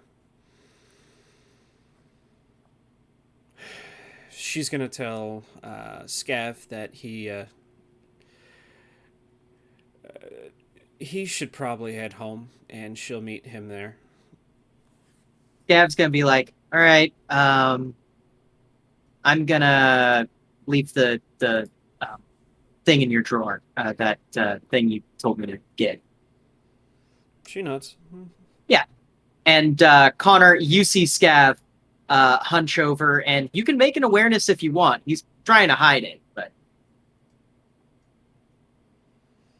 yeah, this is an air hypo, and you read on the side of it, the air hypo is fuck, what's it called again? Literally, it's like the most important goddamn drug in this whole setting. Common drugs, cyclopine. It's an air hypo of cyclopine. Yeah, it's like, and pays no mind to it. Yeah, and Scav kind of looks at you, and Scav gets a little bit anxious around you. You just got that air about you that Scav, who's usually easygoing with literally everyone, he kind of gets a little nervous around you. He kind of nods and goes, "Connor." God. Yeah, he I don't blame. I'm a 45-year-old edge runner. Yeah, I should be dead. I should have been dead like 15 years ago. Fear an old man in a young man's business. That's good. Where is that Fear an from? old man in a young man's business, says JFK from the grave. Exactly. But yeah. So you go into the bathroom. Yeah. Oh no, the quote is, "Beware of an old man in a profession where men die young." I like your version better. I mean, pretty much she's just gonna try and reset. Yeah. Yeah. She'll have Boris come in now. She'll go back out. And Boris to. Oh, go ahead. Yeah. Go ahead. Yeah. Boris, to reiterate how he looks, he's probably in his 40s or 50s, somewhere in that kind of range where, he's heavy set enough that it's kind of hard to tell, he's got a suit on at this point. It's totally like a very Russian kind of suit, that very like clean press, no pattern, monotone thing. But he's got like a bunch of gold rings and a bunch of fucking gold necklaces. He's got the stogie in his hand, and he fucking casually walks in without knocking and goes, "Oh shit, Connor. Sorry, I interrupt something." Oh, no. We're just finishing up. Perfect timing. Yeah, he's like, right on. Well, and kind of like sits down as the chair creaks under him, and he's like, "Oh, It- always good to see you. You know, we've never gotten drinks before. We need to do that sometime. I need to hear your storied war past." We'll see what we can do. And I just give a look at Lucky and go out and close the door behind me. Yeah, Yeah. And then stand across from the door on the other side of the hallway. right by the railing. With Yeah. all my cyber audio jacked to the max. So Yeah. that's where we're going to have that discussion, Mira, because this Yes. is soundproofed. Yes. So specifically, Lucky has soundproofed and anti-bugged her room. I forget what the specific things are. Oh, yeah. No, that's fine. It's just yeah. like, shit. Yeah. Not getting through. Yep. She is a very private person. But yeah, you got Boris there. He's got the fucking stogie, in his fingers casually. He like grabs some. He probably pulls out of his pocket some kind of handkerchief to ash it in as he's sitting there because he's like, boss doesn't have an ashtray in her room. I don't want to fuck it up. Yeah. The door. Do you shut the door? I shut the door. Okay. I shut the door behind me. Lucky's looking around her desk for a minute. Yeah, she'll grab kind of. In some ways, it's kind of a comfort thing. She'll grab that ring and put it on. Yeah. And side note, the record that you have that Cash had Jezebel send you, essentially what happens is your business has been in the black for like a month or two, right? You haven't been making any money, but you haven't been hemorrhaging it either. Though with the things you have in this business, you should for sure be in the green. You should have, even if you're spending in the way that this says, you should have a nest egg set up, right, from this. As far as you're concerned, at least 200,000 eddies, just on a quick glance, is like, just poof, gone. Who the fuck knows? Boris. Hey, what's up? You said you need to see me. Is there a problem with the girls or a problem with any of the orders? I can, Cash went looking through accounts today. And he kind of gets a concerned look on his face and he goes, "Why did Cash go looking through accounts? It's my job." It is. She's just staring at him. Yeah, and he's like looking really confused. He's like, "Okay, what about it?"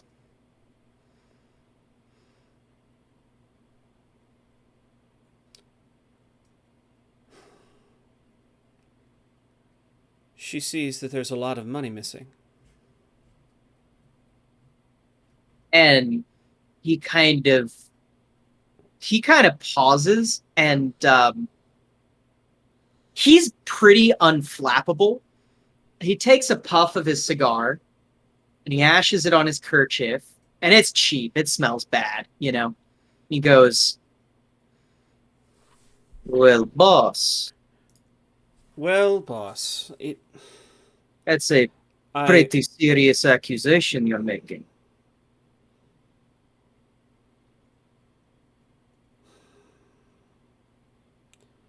Tell me I'm wrong.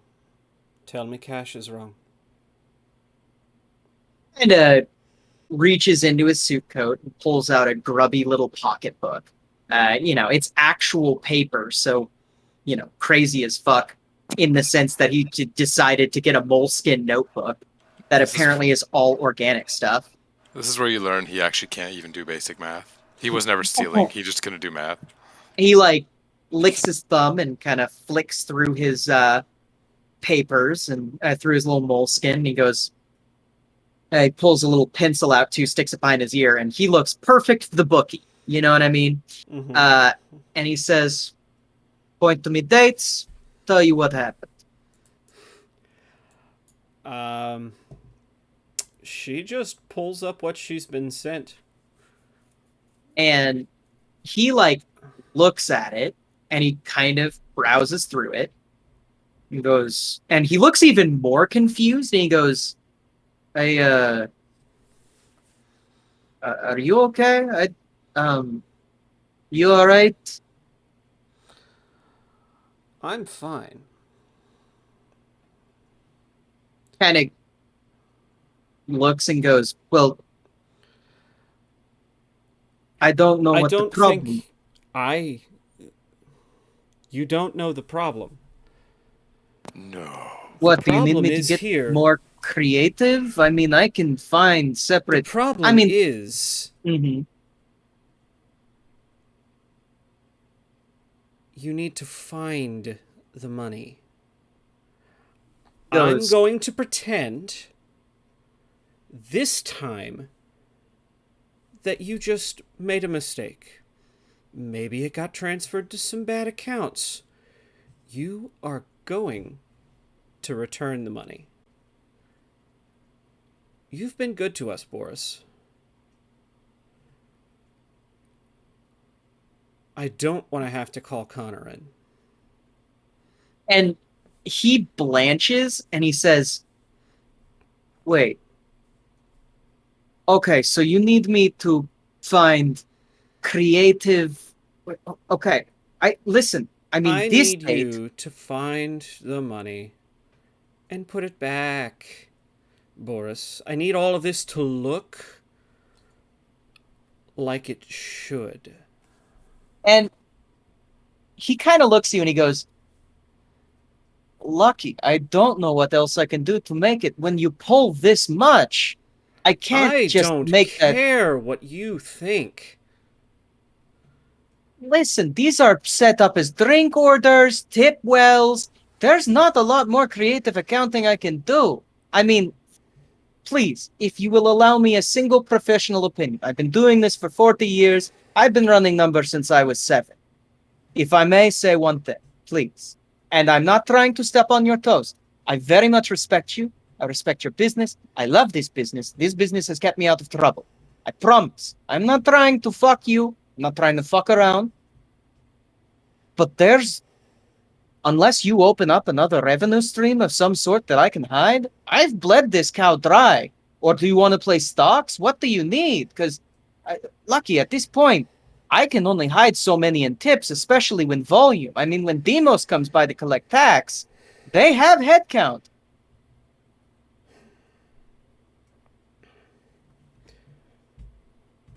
Then I suppose it sounds like I need a good reason for you to walk out of here.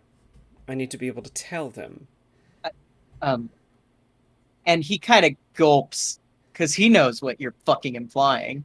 He's like, okay, okay, okay, okay, okay, okay, okay, okay, okay, okay. Hold on. Before we get to anything too rash, well, we have other options. You just need to authorize them. The new property. Lots of things can be hid in new property. You get me new property, I can fucking construction and refit out the wazoo. I have guys who I can literally call who will charge you whatever the fuck you want them to charge you. It looks legit on paper. Or if you open up a new venue of business specifically, even if you do this shit illegally, I can hide it under fake illegal pretense. You hire another accountant to work with me. Maybe even say that that accountant is working against me or something, auditing me. I've got people you can call. You just need a little bit of seed money, and you have the money. I mean, assuming that you kept Boris, even a I need 10. you to find out, she says with a smile, who's been taking the money, because if it's not you, who is it? And he kind of pauses for a second. All you have to do is point the finger. And we don't need to do all of that. And Boris pauses for a second. His face gets very serious, and he sits back down again and kind of tenses his fingers. And he says, well, if you're looking for who stole the money, you know who makes sense that stole the money? Because if it isn't Pierre? me... Oh, fuck no. Definitely not Pierre. I'm not going to try and blame him. You know the crew wouldn't go for that. And he kind of nods and he goes, I didn't take the money. And he gives you a very pointed look and he goes, and you didn't take the money. I know who took the money then. And he says, say what? No, just keep going. You're good. No. What's her name? The lead waitress. Oh, okay. Actually, I've got that written down. Yeah, because I think Lisa says, you know who took the money then? Lisa. Obviously. And he kind of leans back. She's been taking money under the table. She's intimidated by the new girl who just came in and did the whole uniform snafu. Matter of fact, Chocolat, I think she would make a wonderful waitress and had a wonderful hostess and lead waitress. The problem is Lisa, she's not reliable. She's been taking all the tip jar and then replacing it with company money. It's basically like sticking your hand directly in the till. It's a damn shame that nobody noticed it. Plausible, deniable, and with the amount of tips we pull in, who's to say that she didn't mix in some of the own business's cash flow as she did it?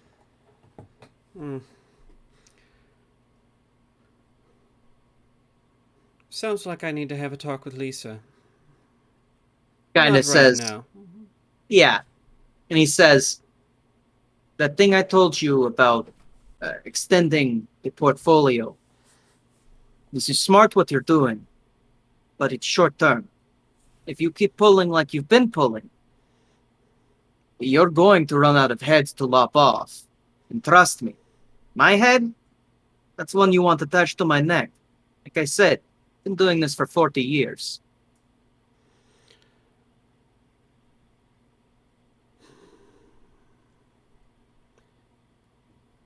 Can we move the accounts to something more secure? Something where our edge runner friend can't find? Oh, do you need servers? He probably goes, well, lucky to be honest with you. I don't know how the fuck she found out. Cash, she's trying to hide it from you. Pretend she's omniscient. How do you hide something from the world? Something that can see the entirety of the dev. Shit. She's that good? Well, fuck. Pretend she is, because she might as well be. Physical asset holdings. If you're purchasing something that, for instance, say for instance, you need some new rounds, or you're putting in a new account, you're John Doeing it. For security's sake, I mean, we have the Dutchmen say that we're a little concerned about cyber. We're moving everything on physical sticks now, right? From there, it's easy to mix shit in. This stick gets put there, that stick puts here. You have a slush fund, something that's good for your retirement. You start building up 401ks. At the end of the day, you have edge runner supply, or you have employee supply packages that don't get cashed. This is simple math. Plus, on top of that, totally legal. If you start to put some things aside for all of your employees, something generous, something that they'll go, oh, holy shit, I only have to work here for 5 years to get 10,000 eddies. First of all, they'll get paid, and second of all, no one's going to make it 5 years here. You can see that exactly. You fire them, their whole contract null and void. Pretty easy, especially when you're working the gray market, because you know the numbers look good for Demos. There's nothing that Demos could punch through this. But if you're assuming that Cash is going to be able to dig through our entire pocketbook, I think you're going to need to open up some annuities. Give me some options. I can placate her for a minute. Not for. Kind of nods and goes, "Give me. We'll make it priority project today." Don't disappoint me. Like you said, I'm running out of heads.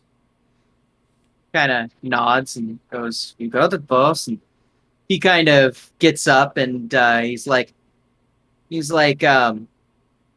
and by the way, my door's always open. If you ever want to meet in my office, I have well, it's also a secure location. Plus, it's where everything's kept, in case you need after-hours access. And he slides you a piece of paper that has a 4-digit combo on it. Yeah.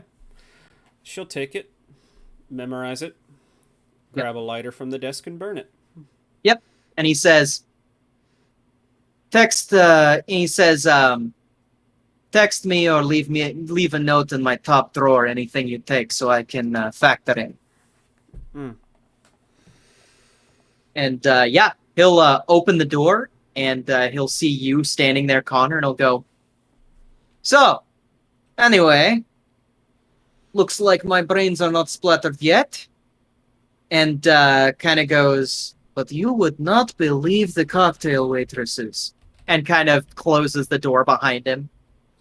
Yes, and as we make eye contact, just that look on his face is like, you fuck up. Mm-hmm. Oh, yeah. You're gonna pay. Yeah, and he walks out, and he looks at you a little nervously, but he's still got a bit of a swagger in his step. And I'd be careful about the floor down the hall. It seems the tiles are a little uneven. You might want to walk a little better. Yeah. And I make my way back to the bar. Absolutely. And I think we'll cut back to this in a little bit because I want to check up on both Trinix and on Cachet. Now, you guys had a little powwow, a little meeting. Do you have more things that you want to do together, or are you guys going your separate way? Because we'll consider it. I'm sorry, go ahead. I was just going to say, I don't really have anything else that I need to do. Okay. Yeah. So we'll consider it Trinix. We'll start with Trinix if that's okay, Rowan. Yeah.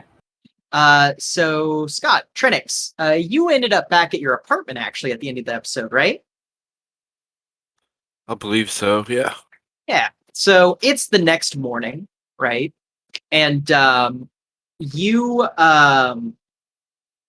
basically you hear a knock at the door. I'll go answer the door. Yeah, you answer the door.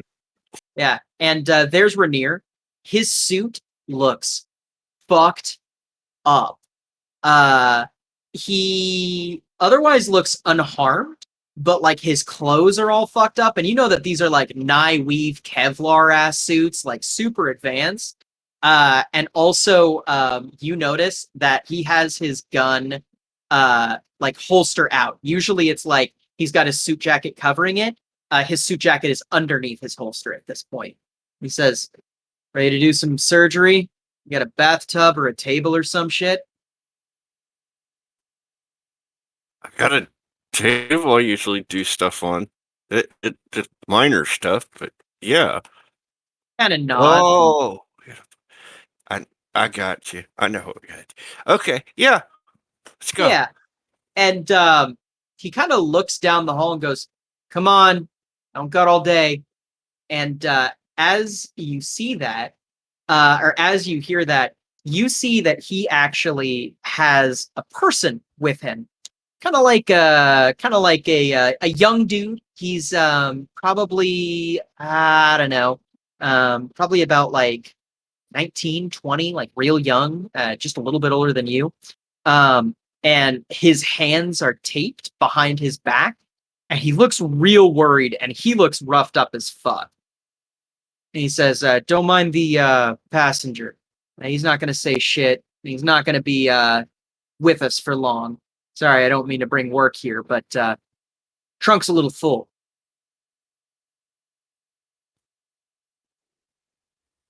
Okay, my original assessment was wrong. What are we doing? He kind of goes, "Oh no, you're putting this," and he holds up the chip that was in his neck in me. You got to put it in the Okay, same I spot. was right. I was right. Okay, Yeah. never mind.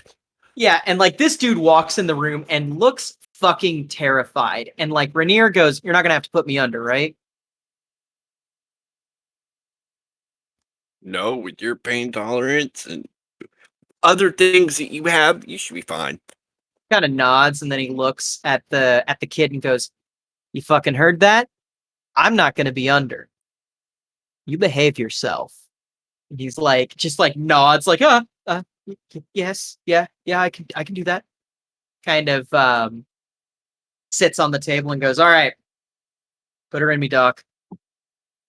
And go Okay, ahead. just before he does that, I'm gonna lean into Rainier and be like, if we need to, I might have a sedative to put him out.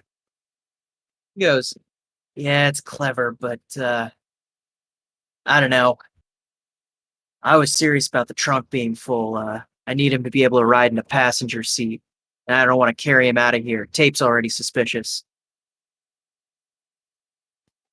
Yeah, okay, I understand. Alright, yeah, let's get this in.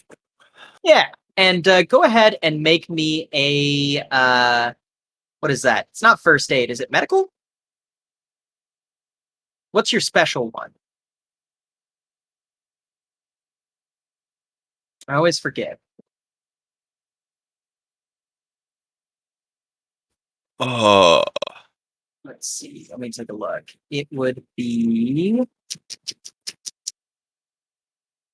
um it might actually be first aid now that I'm thinking about it. I know, I'm thinking of the old thing where it was surgery, but Yeah. Hold on. Let's notice basic attack, cyber tech, diagnose illness. Um we'll do first aid for now. Okay. Nice. Pretty easy. And that's actually a 26. God, we still need to get that fixed. I do not know what's wrong with that character sheet. Sometimes it works. So let's see here. Yeah, you get this put in. Very easy. In fact, his skin is really hard to cut through at first, but once you get like the right angle, you see that there's like it's not a seam, but it's definitely an access point. And you see the exact area where the chip was embedded. You put it in, and yeah, I kind of stitch it up, and he goes, perfect.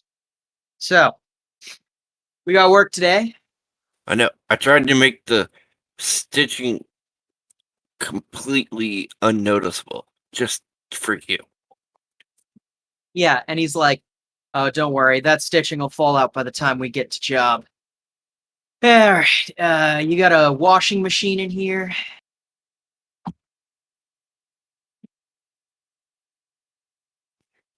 You, somewhere. Yeah, Yeah, I think yeah, it's over there. yeah. And he's like, "Oh yeah, it's in the bathroom. All right, let me go. I'm gonna go throw these in for a quick tumble." And looks over at his hostage and goes, "You stay right there." Kind of goes in and closes the bathroom door. You hear the sink start to run, and washing machine beeps, and the guy sitting there's like, "Hey, hey, man, what's your name, man?" Name's Doc. "Doc. Okay. Yeah. Hey, Doc. That guy is fucking insane." Why would you do? I listen. I'm just fucking minding my own business, and this guy busts into my fucking apartment, and then he starts fucking tearing out floorboards and shit, and fucking grabs a safe that I didn't even know was under my fucking thing, opens it, and then says, "I've seen too much," and fucking ties me up. Sounds reasonable to me. It's like, what? Listen, I don't have a lot. I don't have a lot, okay? But like, here's the fucking thing. I can just, I, I've got like 6,000 eddies saved up. I've been working at this shit fucking bodega, like this choo-choo stop. I got 6K. If you just fucking cut me free, I fucking swear, I will send you that 6K. Yeah, right. He's like, you can take my ID from my fucking pockets or whatever. You can hunt me down. You can fucking tell me that you let me go. Tell him that you let me go. Like fucking, and then he can hunt me down or whatever. I don't give a shit. Like if I don't give you the money, that is. But like, just like, I don't know what the fuck he's gonna do. I'm fucking scared, man. You look comfy. Huh. He like looks at you and goes, what the fuck is wrong with you people? And like the door opens and like Rainier comes out in like some boxers and an undershirt that is clearly stained with blood. And he goes, oh, you trying to get free? Yeah, he went through every single way. He offered you that 6K? Pretty fucking funny. 6K. And he looks at him and he goes, oh, go ahead. I laugh a little. It's like, yeah, he tried. He goes, listen, my buddy here, what'd you call yourself? Doc. Ah, there we go. Yeah, my buddy here, Doc. See, here's the thing. We're a comedy routine, you see? That's Doc, and I'm Muscle, right? And the thing is, Doc and Muscle were pretty close. So trying to get Doc to get Muscle to let you off the hook. And he's like, I swear, I didn't fucking see anything, man. He's like, you saw Muscle. I'm gonna have to fucking deal with this. And if you want me to deal with this in a kind and quick way, you're gonna shut your mouth. If you want me to deal with it in a not so nice way, you can keep talking. Like, he just shuts his mouth and he's like, all right, I got 5 minutes on the load. Once we're done, we're gonna head there. I'm gonna drop him off at well, what do you think his behavior's been? Good, bad, indifferent? I gave you a suggestion. I got a sedative. He kind of goes, if you don't think he's a jackass, we'll drop him off at Anodyne. Okay. Kind of nods and goes, all right, lucky boy. And he's like, you're what? You what? He's like, yeah, you get to be a volunteer in a new medical testing program. They'll take care of you. You won't die, probably.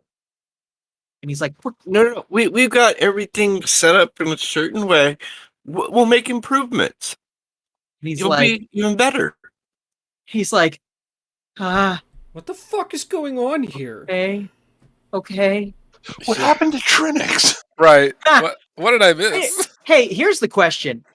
Have any of you been actually watching Trinix, though? Because this isn't exactly off character. Yeah, that's fair. No, That is... Trinix be crazy. Yeah. I know, but he likes helping people in a humanitarian way, but also if it benefits him in any way, Trinix will just backstab someone or like be like an inhumane monster. I know, but That's it. Trinix's new name is Dexter. Hell yeah.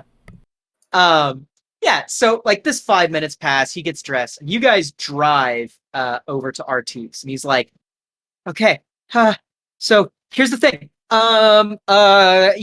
You could just kill me right now. If you shot me right now, I'm sure that no one would care. I mean, you seem pretty. He's like, shut up. You guys. We need the research. Shush. Yeah. Yeah, and you guys pull in. Rainier pulls in with his badge, and they're like, one guy's like, good to see you again. He goes, yeah, we got a passenger in the back, Anodyne. He goes, wait, no, I swear, you motherfucker. And he's like, oh, did you just call me a motherfucker? He's like, sir, I believe he did call you a motherfucker. And he goes, all right, Zenith. Goes, wait, what does that mean? And like, he gets dragged off and shit. Kind of opens the door. In the middle of this, I'm just shaking my head like, you didn't shut up. You didn't shut up. Yeah. And at this point, he opens the door for you, Trinix, and he goes, all right. So, seeing how your situation has moved around a little bit, and there's been some instances and some incidents, we're going to be taking you, well, and he kind of pauses and goes, you've been doing good. Jabbar is, sick. You have any particular labs you'd be interested in doing some fellowship work for the day? Damn, you're right. He's fucked up. Well, I was kind of interested in the whole neuro. That was kind of fun. Seemed interesting. Sure. I can take you to neuro. He goes, just letting you know, this isn't going to be a regular thing, but good behavior gets you into some good doors. And, well, let's just say you've proven yourself to be on best behavior. Kind of shoots you a slight grin. Okay, I'm just here to learn. I'll be all right. Yeah. And you get brought all the way down the hallway to that area where you once saw. That was the neurological studies hallway. As you enter, you see, the tanks that you saw before, the reams of aluminum foil, and you see the researcher who you saw beforehand, and he's like, "Oh, Trinix, right? Yes, sir. Ah, pleasure to see you again." And he's like, I don't think we properly got acquainted. My name is Doctor. My name is Doctor. What do I want to call him? Fun times on live stream name picking. Doctor Love. No. We're gonna call him Doctor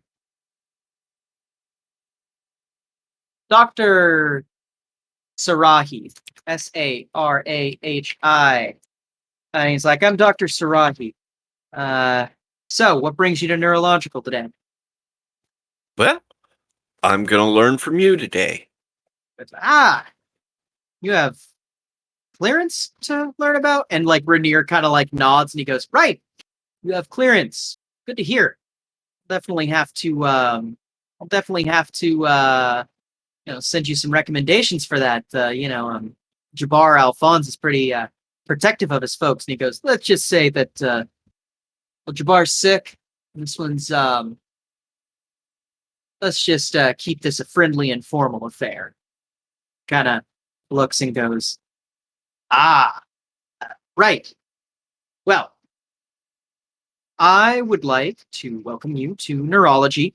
Currently, we have a couple people who are working together. We have a couple projects. We are working on regenerative brain, which is mostly Alphonse's area, but we are also working on another project. We'll focus on regenerative brain. And Rainier actually looks at him and he says, no. Talk to him about the other project. He goes, are you sure? That requires black clearance. And as far as I know, he only has green. And he goes, I have black clearance. And I'm saying, because I head of security. Okay. Well, and he looks really uncomfortable. He's like, Trinix, what do you know about the brain and what it can do? It's the central hub of the entire body, so it has a lot. We only know a portion of the brain, really. Even over the mass years of studying the specific brain patterns and the firings of neurons and and stuff between nerves and the blockers and stuff. And there's only parts that have been explored, but there's so much more to examine within the brain's capability of progressive healing and knowledge capabilities. There, But- so much. Yeah, and his face kind of gets put a little bit more at ease. And he says, well, what I'm about, well, and he says the NDA, and Rainier looks at you and he goes, kid, none of this leaves this room. None of it goes to Dr. Jabbar Alphonse. Okay. That's kind of what the indie. Okay. Kind of nods. Yeah, he kind of nods and he goes, so everything you've said about the brain is true to a point. Here at Anodyne, we've been doing some close work with Zenith Diagnostics, and recently Zenith Diagnostics acquired a machine from Silicon Production, which would it allows what we are calling clear mapping. Clear mapping is essentially where we are taking slices of every single piece of brain, every single centimeter, micrometer, nanoangstrom of the brain, and we are mapping it and making an image of it, digital, and one that is a living, breathing image, so to say. We're currently working on a dossier that is known specifically as Project Far Touch. Essentially, what we're doing is, well, the brain is more complicated than we initially thought, and that's saying something. We've reached a couple, some people would call them ontological impasses. I simply call them questions of morality and rarity and influence. What if I told you, Trinix, that the human brain could be some sort of force multiplier? Say, for instance, one in which its reactivity to the world around it is more tangible.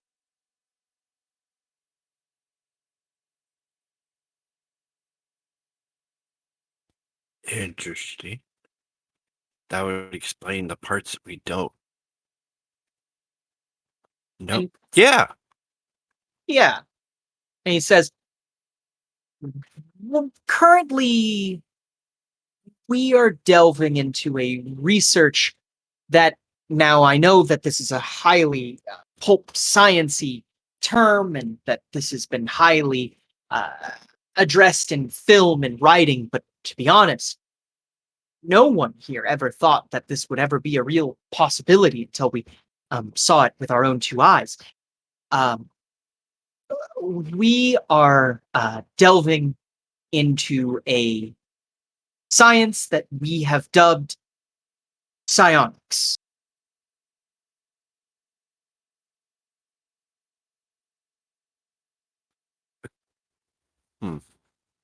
Okay. Yeah. Okay. Gotcha. And he's like, I know it sounds crazy, but if you'll just follow me. And he opens up that door that you saw last time, the super locked one, and he kind of walks in, and Rainier kind of has a smirk on his face and looks down at you, Trinix, and goes, well, going down the rabbit hole? Yeah, this is fascinating. And he kind of like, yeah, let's go. Yeah. You guys walk in. He says, now, and when you walk in, you see something that is, well, I don't know how you would take it. You walk in to a control room. There's several panels with buttons and dials and screens and all sorts of things that you don't quite understand, computers everywhere. But the thing that draws you the most is a big, big screen. On that screen, there is about 30 subdivisions of that screen that all appear to be looking into a daycare of some sort. There is a nursery, an actual daycare, and even a rec room that has some very close to very close to actually teenagers, right? You see all these people, playing around and stuff, and there's a couple things that catch your eye immediately. First, there is a researcher in there who's doing the shape cards, the famous psychic thing where you hold up a card that has like a triangle and they try to guess what it is, and he's got a clipboard. You see another scientist who is watching a child, a baby, who is like flinging toys with like his hand, like very weakly, like as in like he waves his hand and a toy on the ground rolls over. And then you see all these teenagers who appear to be in something that seems more like a containment cell than an actual, like, room.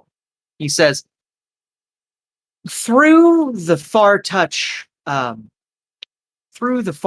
development project, we have been finding prime candidates in various places, and we have been trying to develop talents to interesting results. Currently, we have a washout rate of 78%, all of which have passed due to neurological frying, not dissimilar to a way that a netrunner might find themselves frying when in the dev and too overtaxed. Currently, we have 12 subjects. This was 13, but currently 12. The science that we're doing here is fascinating, learning about what the human mind is actually capable of. And it seems that the young minds are much more receptive to the training and neuroplasticity that is required to develop and hone these talents, though adults with these talents are not unheard of. We have a record of, I wouldn't call it empirical data. I would call it a mixture of hearsay and poor practice on actual experimentation, but it dates all the way back to the 1800s. We have a decent amount of data that led us to this project, and so far the project, as far as we're concerned, is fruitful, yet only in its infancy. In fact, we are currently developing the methodology that is going behind this project.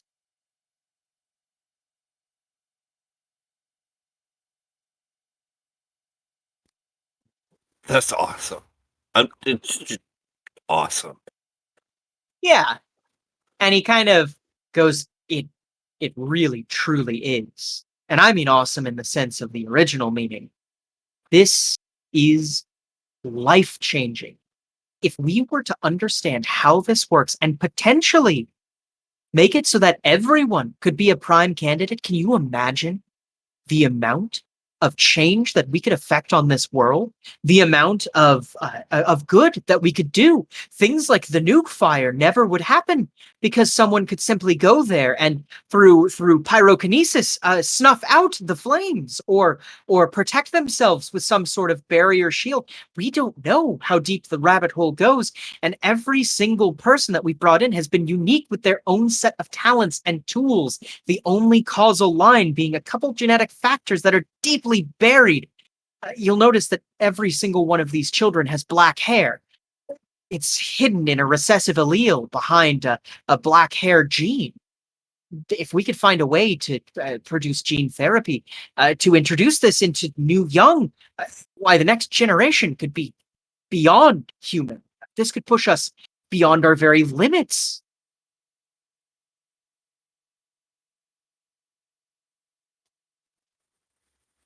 There's so many applications for it. Yeah. So many different avenues. On the positive, now consider the negatives. Yeah. And he says, oh, yes. I mean, of course, we always need to consider the negatives, but we understand the power imbalance that might come from this and the possible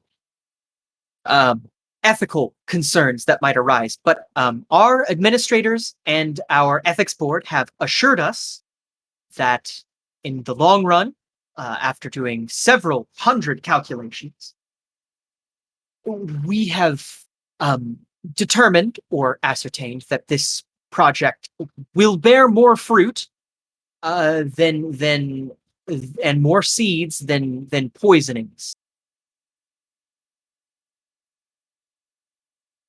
Yeah, I wasn't saying that that's not in everything. There's bad seeds that do whatever, but yeah, there's still like the 95% that do good with it. Yeah. Yes. Kind of nods and he goes, and this is just beginning. I mean, think about it. The other research developments that we're working on, full conversion. We're working on in the Boston Dynamics and their full conversion. And by the way, this guy is totally blabbermouthing, and Rainier is just casually letting him do it.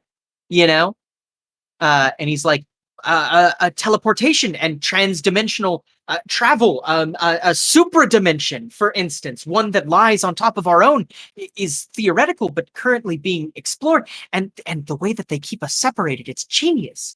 The way that these researchers need to develop, they need to go through their infancy stages before they actually find themselves working towards. And as he says that, a man walks in. This man is wearing a black suit.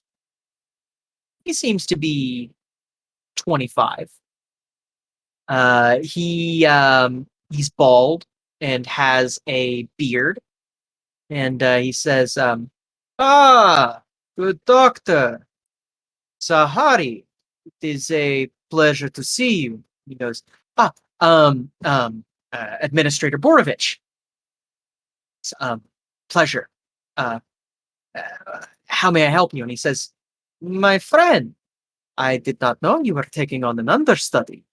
And Rainier kind of looks at him and goes, he's not. Oh? He says, no, he's not. Interesting.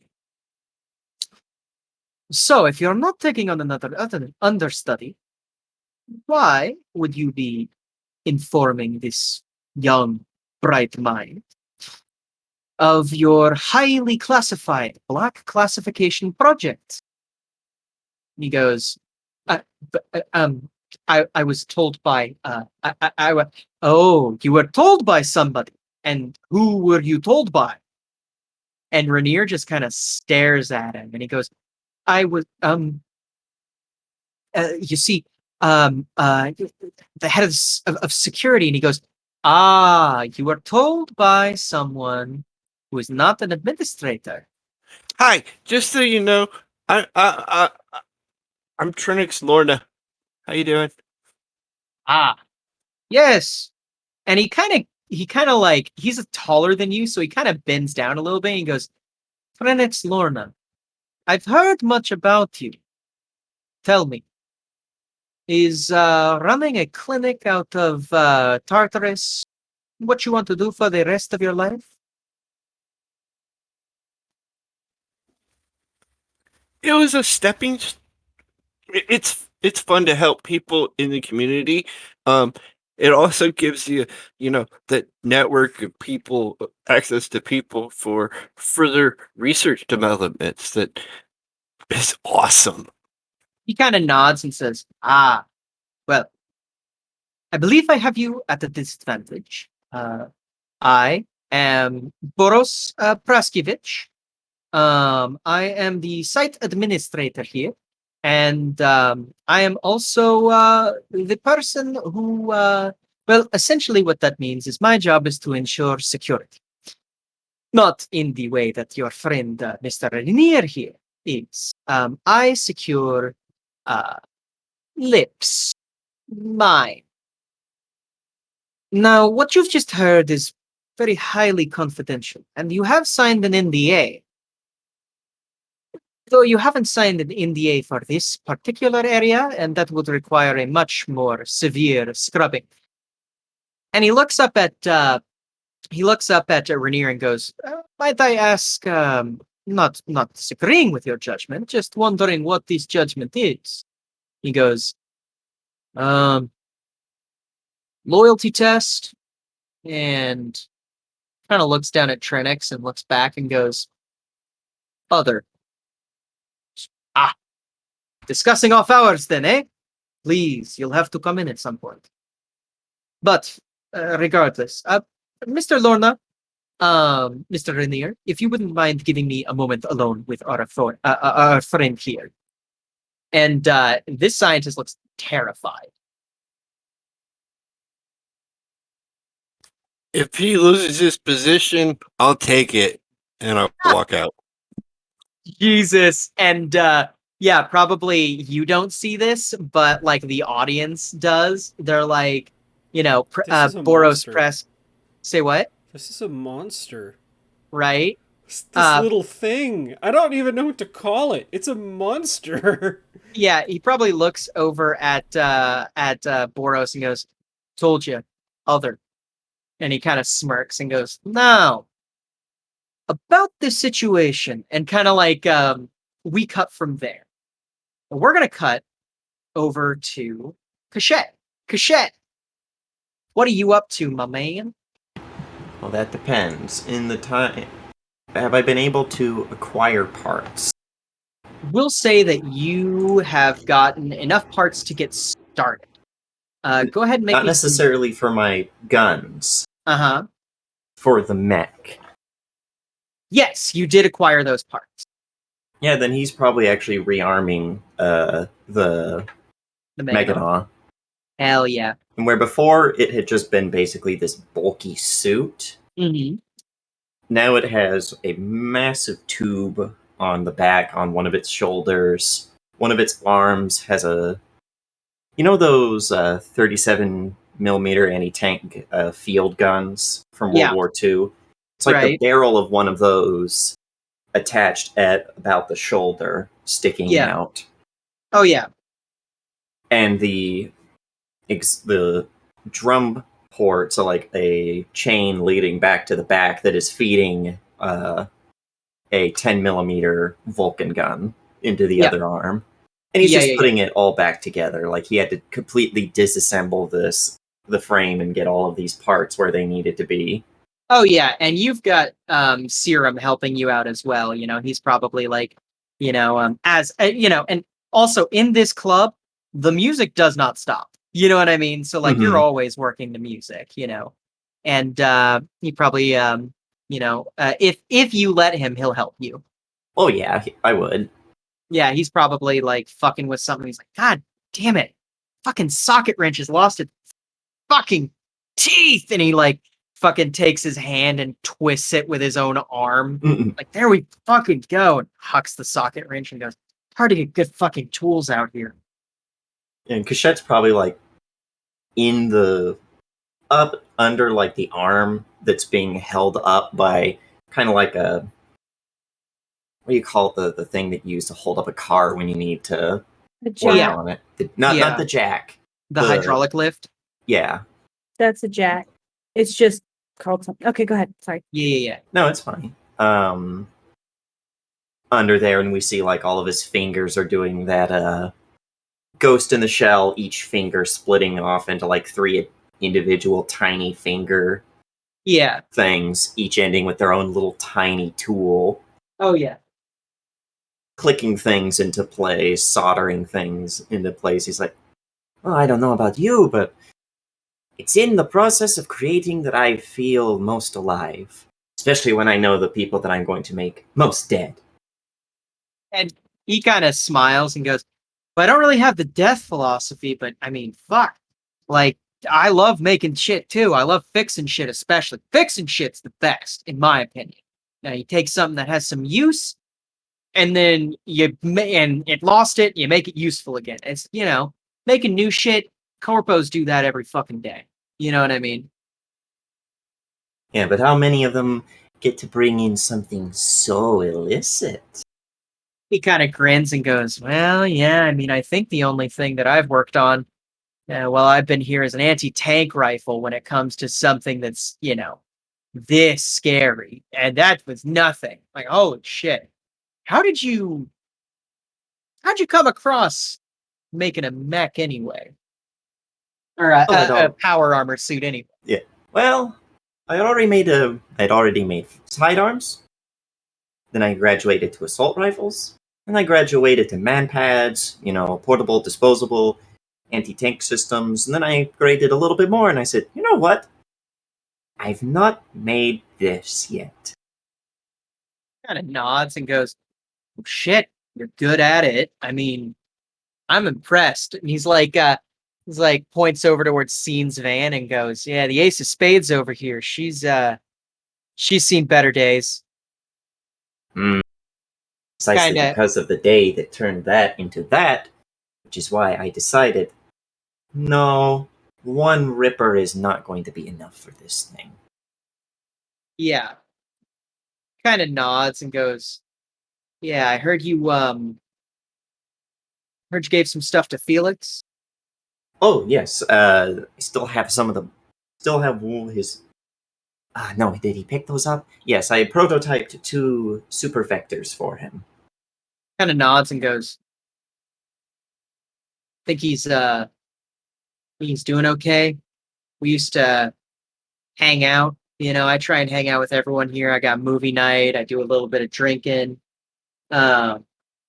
He shrugs. He's like, I don't know. I'm not anyone's friend here, other than maybe you. He's like, well, I hope that I'm your friend. I think people who fix and make stuff together ought to be friends. It's the only way to make some have good juju. I agree. It's the only way to keep the spirit in the machine happy. He kind of smiles and goes, see, when I talk to people about shit like a gun or like an AC unit carrying an energy, they look at me funny. But that's the thing. It's how you repair it or how you work on it that tells you whether it's going to work or not. Give you one piece of advice. Not that I'm in any position to give advice. Never frown when you're working on something. Second you feel yourself frowning, take a step back and figure out why. It's good advice. But as to your question that I so rudely interrupted and did not answer, I can't say.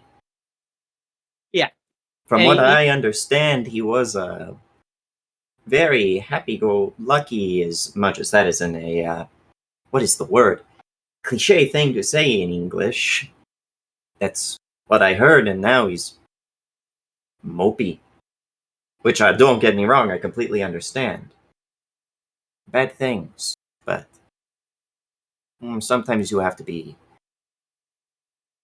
And he's quiet for a moment and stops working, and all his fingers recollapse in on themselves. He's like, the moment that you let the bad day become the bad week, become the bad month, become the bad year,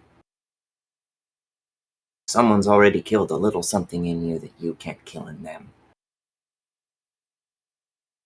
He kind of pauses and kind of goes, no, I think I know Felix better than almost anybody here.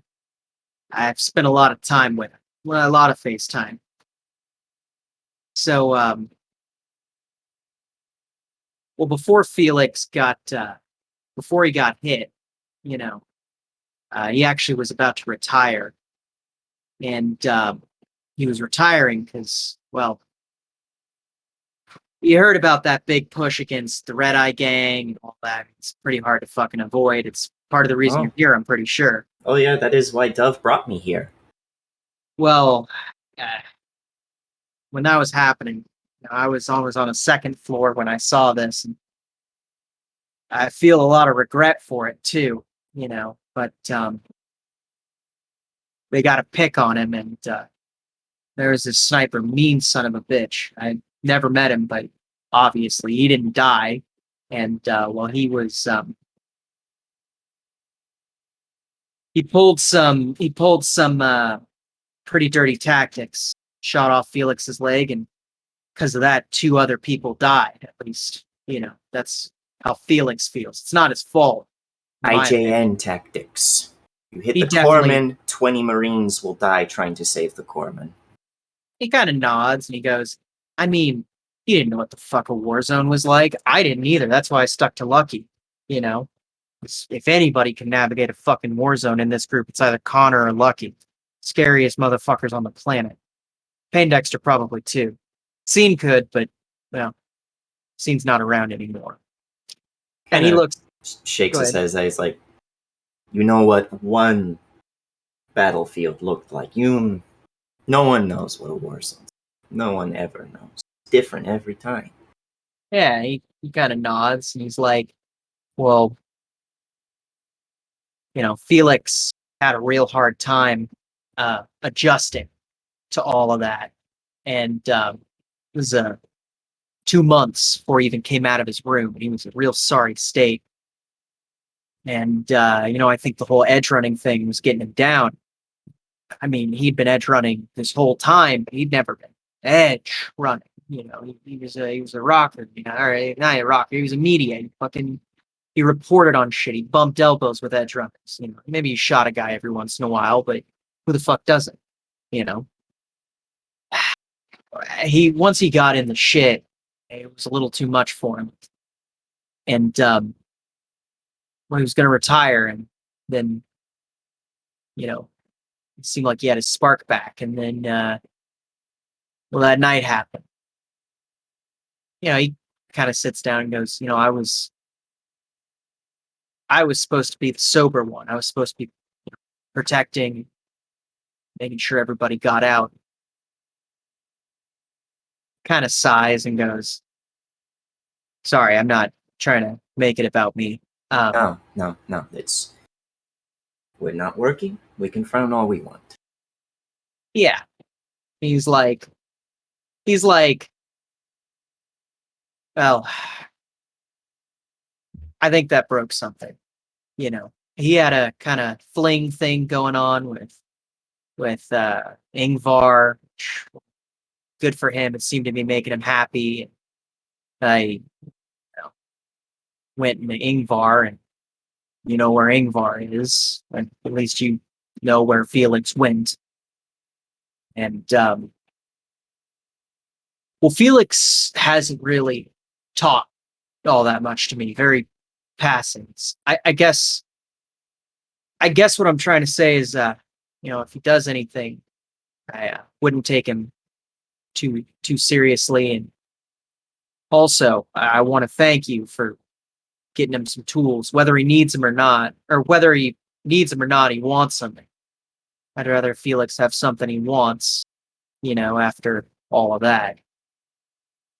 You know, I heard you're going to be doing some runs out there, and he's going to be a part of it. Would you mind keeping an eye on him for me? I don't know if we can ever get him back, but I really don't want to lose him. Like lose him. And he mutters something quietly under his breath in Hebrew. I don't know if Sierra can understand it. No, not at all. But says, you, Lord, heal the brokenhearted, and you bind up all their wounds. Aw. But smiles and he's like, I'll do what I can. Hopefully, when he sees that the boogeymen, the monsters of his nightmares, can be turned into a fine red paste, that'll help a little bit. Kind of smirks and goes, all right. He kind of smirks and goes, well, hell fucking yeah. You're going to have you're going to have two somebody scrolling BDs that whole time too, so make it look good. You might make an extra buck. And kind of chuckles. Oh, you know, my family is not originally from Israel or the Middle East. Kind of cocks an eyebrow. We lived tolerated in Hungary for a time. But you know how that goes. Oh yeah, he nods, because this guy's Napple born and raised. He's intimately familiar with fucking World War II and the effects, because, you know, there was an Anne Frank museum at one point that wasn't a corporate sellout here. Fucking- I didn't start the fire. Yeah, I know you didn't start the fire, but you certainly didn't put it out. I was too busy I'm Anne wearing her Frank. clothes. But Yeah, you also. Jesus. Anyway, yeah, it's like. I Those- mean, if anybody has the right to say it was always burning, it's that situation.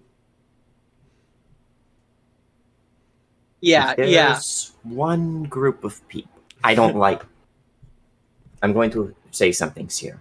What I do is bad business. It's bad for me, it's bad for the soul. But I'm good at it, and I try not to think about it. One of life's little things is that you eventually learn that sometimes you just have to try and do something and hope for the best, even if you know that it's going to end badly. But there's one group of people I don't mind using all of my weapons on. It's Nazis. They're not people. He's like, amen. Kind of, goes, well, I appreciate you looking out for him. And, while you're out there, if you happen to find me any, I know that place is pretty industrial. If you happen to find me any Hephaestus tools, I'd be pretty appreciative. The shit we have in the shop here, fucking nasty. Worse shit. I haven't been able to get good tools in a while, and Hephaestus holds licensure over anything that's actually good, and then charges upwards of 5 to 10,000 eddies for shit as simple as a pneumatic press. Send me their schematics. I will put them into my heads-up display, and it should be able to read them in the environment. Yeah, absolutely. He'll flick it over to you and be like, appreciate it. Plus, this will help you too. Trust me, these rinky-dink tools we got, and no offense, your hands seem wonderful, but I also don't think that your hands can hammer an air hammer, coming out of your finger. I don't think that that's how that works. Oh no, I like that my arms are as bare bones. He stops and then looks at the fact that they do kind of look like bones. Yeah. He's like, whoops, that time I didn't mean to make a pun about my arms, but I'm glad that they are bare bones. It proves that even with the worst equipment, I am still the best. Kind of nods and goes, oh shit. We're not in some sand-hole, God-forgotten jungle or frozen wasteland. The only thing we've got here is flooding issues, so I think you could learn. I think you could manage to have a slight upgrade occasionally. He smiles there. He's like, I'll keep an eye out. Kind of nods. And don't worry about Felix as he reaches up and taps the part on the breastplate of it. It's kind of underslung on it, but it does say Meganon. Yeah. And he says, This Meganon means shield. We're all in good hands. Kind of nods and goes, if anyone else told me that, I don't think I'd believe him. For some reason, though, you got that madman charm to you. You actually think you're going to do some good in this city. I'm impressed. I'm going to do good for the people in my immediate area. I'm probably going to ruin other people's lives. That's just the way that it goes being an arms seller. Every time you have a satisfied customer, there's at least one corpse. Kind of nods and goes, well, fuck. And he kind of pauses and goes, oh shit, I was gonna, and it walks back to the Meganon and starts reattaching some shit. And, okay. I'll put in the auto dock later. That's apparently we're going to be dealing with a lot of very intricate things, and then I need to find that crazy vampire man and ask him for medication to put in it. Yeah. And speaking of that crazy vampire man, we are going to swap over for the end of this session. We'll get to the stuff with Lisa if we even do that on camera next time. Just to let you know if that's okay. Okay. Omen, you are walking up to good old days, right? You and your manager, Jeffy, are walking up, and you see the most pathetic looking street kid. He's wearing a big green jacket. Give me 1 second.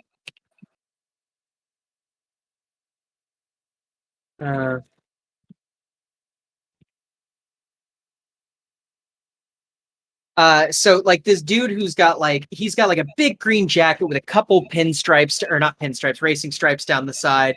He's got like a half cut on his head that goes into a ponytail. That's right, the Terry Cool. Oh yeah. Oh boy! His hair doesn't flip sides though. That's an inside joke. Sorry, Stay on everybody. model. Stay on model. But yeah, you've got and he's got like shitty busted out shoes, and he's got a big fucking microphone and a massive like eye thing going on. Like one of those like obvious eye cameras, and he comes up and he's like, Omen, hi, Dan Rayner, not Rayner, Dan Rager, yeah, Dan Rager, Dan Rager's blog. Can I ask you a couple questions? And Jeffy's like fucking like, so Jeffy's like, all right, kid, piss off. You're not official press. No, it's okay. I always have time for my fans, of course. He's like, oh, thank you. Thank you so much. I appreciate you. I don't even deserve to be breathing the air that you're breathing. But regardless, I got a couple questions. And he pulls out a piece of like crumpled up like carbon paper that's like all fumbled and sweaty, and he's like, my first question is, at the last show that you were at, you reported that you were attacked, and coincidentally, I actually found out that there was I found out that there was actually another issue going on, that some members of a group called the Dread Pirates actually were also attacked, and they were at the gig at the same time. Do you think that there's any connection between these attacks? And he like holds up the mic, and Jeffy looks at this kid like he's about to stare a hole through his forehead. You know what I mean? Yeah. No. He'll be like, well, I was going to wait a little longer to announce this, but I will admit that there's most likely a connection between the attacks. For you see, I am, after all, one of the Dread Pirates, as of most recently. And he kind of goes, "What? Wait, you're a Dread Pirate? You mean, okay, so hold on. Omen, you're associating with an openly known gang. Probably one of the most one of the ones with the best reputation in New Amsterdam. But so you're confirming you're a Dread Pirate? You're a member of a gang?" And he like holds up the microphone. I will tell you something that I have learned in the last week or so.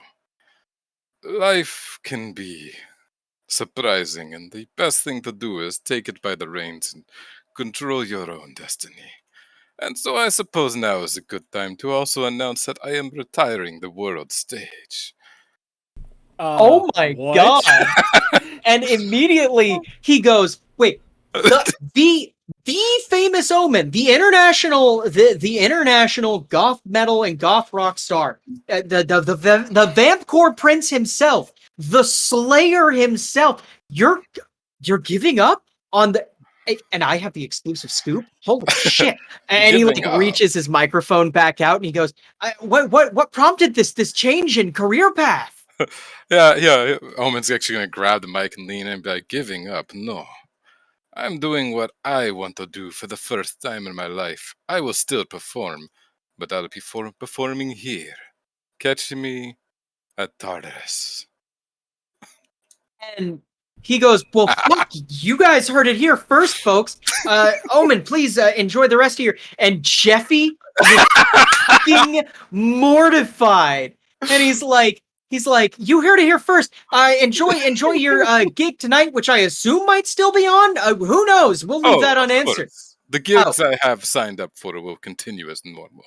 All right, we'll catch Omen's last performances at under his current label of Soundly, apparently. Catch them soon before you can't catch them anymore. Signing off. And like he fucking like reaches out to shake your hand. He's like, thank you so much for this scoop. You're gonna fucking make my career. And Jeffy kind of smacks his hand out of the way and goes, "Omen, what the fuck? We need to talk." Of course, Jeffy. And he like throws this kid 100 eddies and goes, "Fuck off, somewhere far away. I don't want to see your face again." He goes, "Yes, sir," and like runs off. And he's like, what did you just do?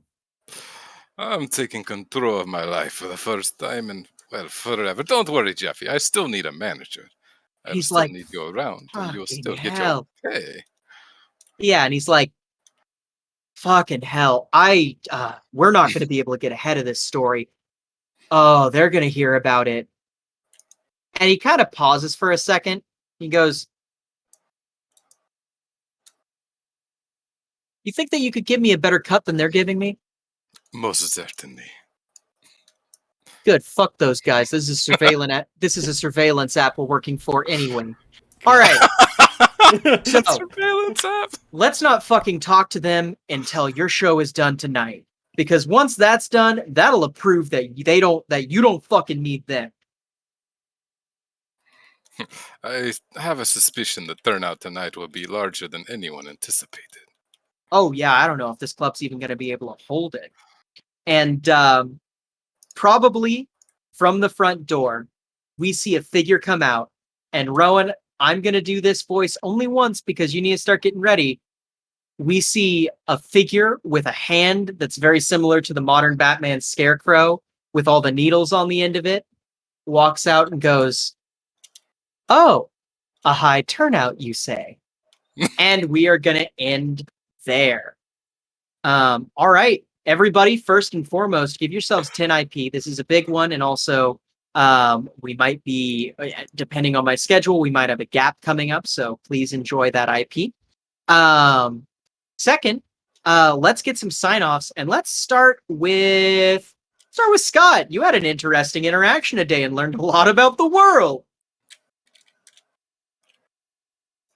I don't know if it was about the world, but I learned a lot about brains. Yeah, brains. That's all I learned about. Brains. Brains. I didn't learn anything else. I have no idea what you're talking about. Anyways, so I'm Scott. I played the wonderful and kind-hearted and simple Trinix. Not complicated at all. Rude. Not a bad guy at all. And I'm Mother Teresa. Okay, what else in my end? Friday? No. Saturday, we got After the Bomb. I play LJ. A couple times ago, he pissed off at everybody, but I think he's making amends. He's doing better. Maybe. I don't know. Let's clear out the tank. Wait, I was given permission to shoot somebody.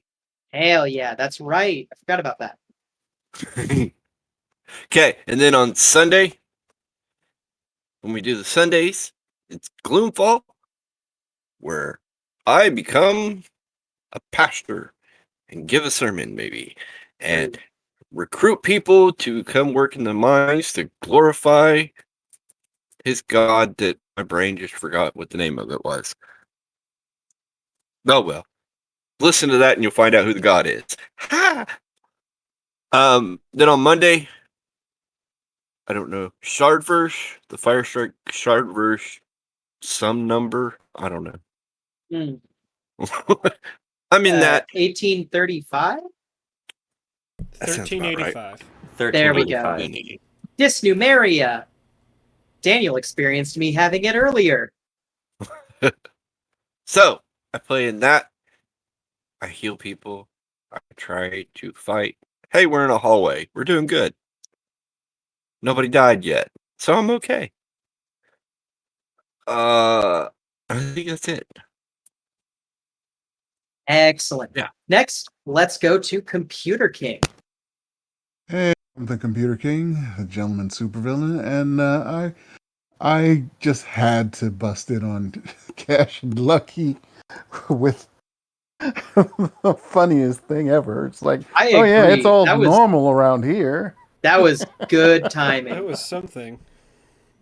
Yep. And on Fridays, every other Friday, but not this Friday, 2 weeks from this Friday, I'm in the Immortal War as Nagashita, who, well, he's glad he was able to calm the Emperor down once somebody confessed to us lying to him.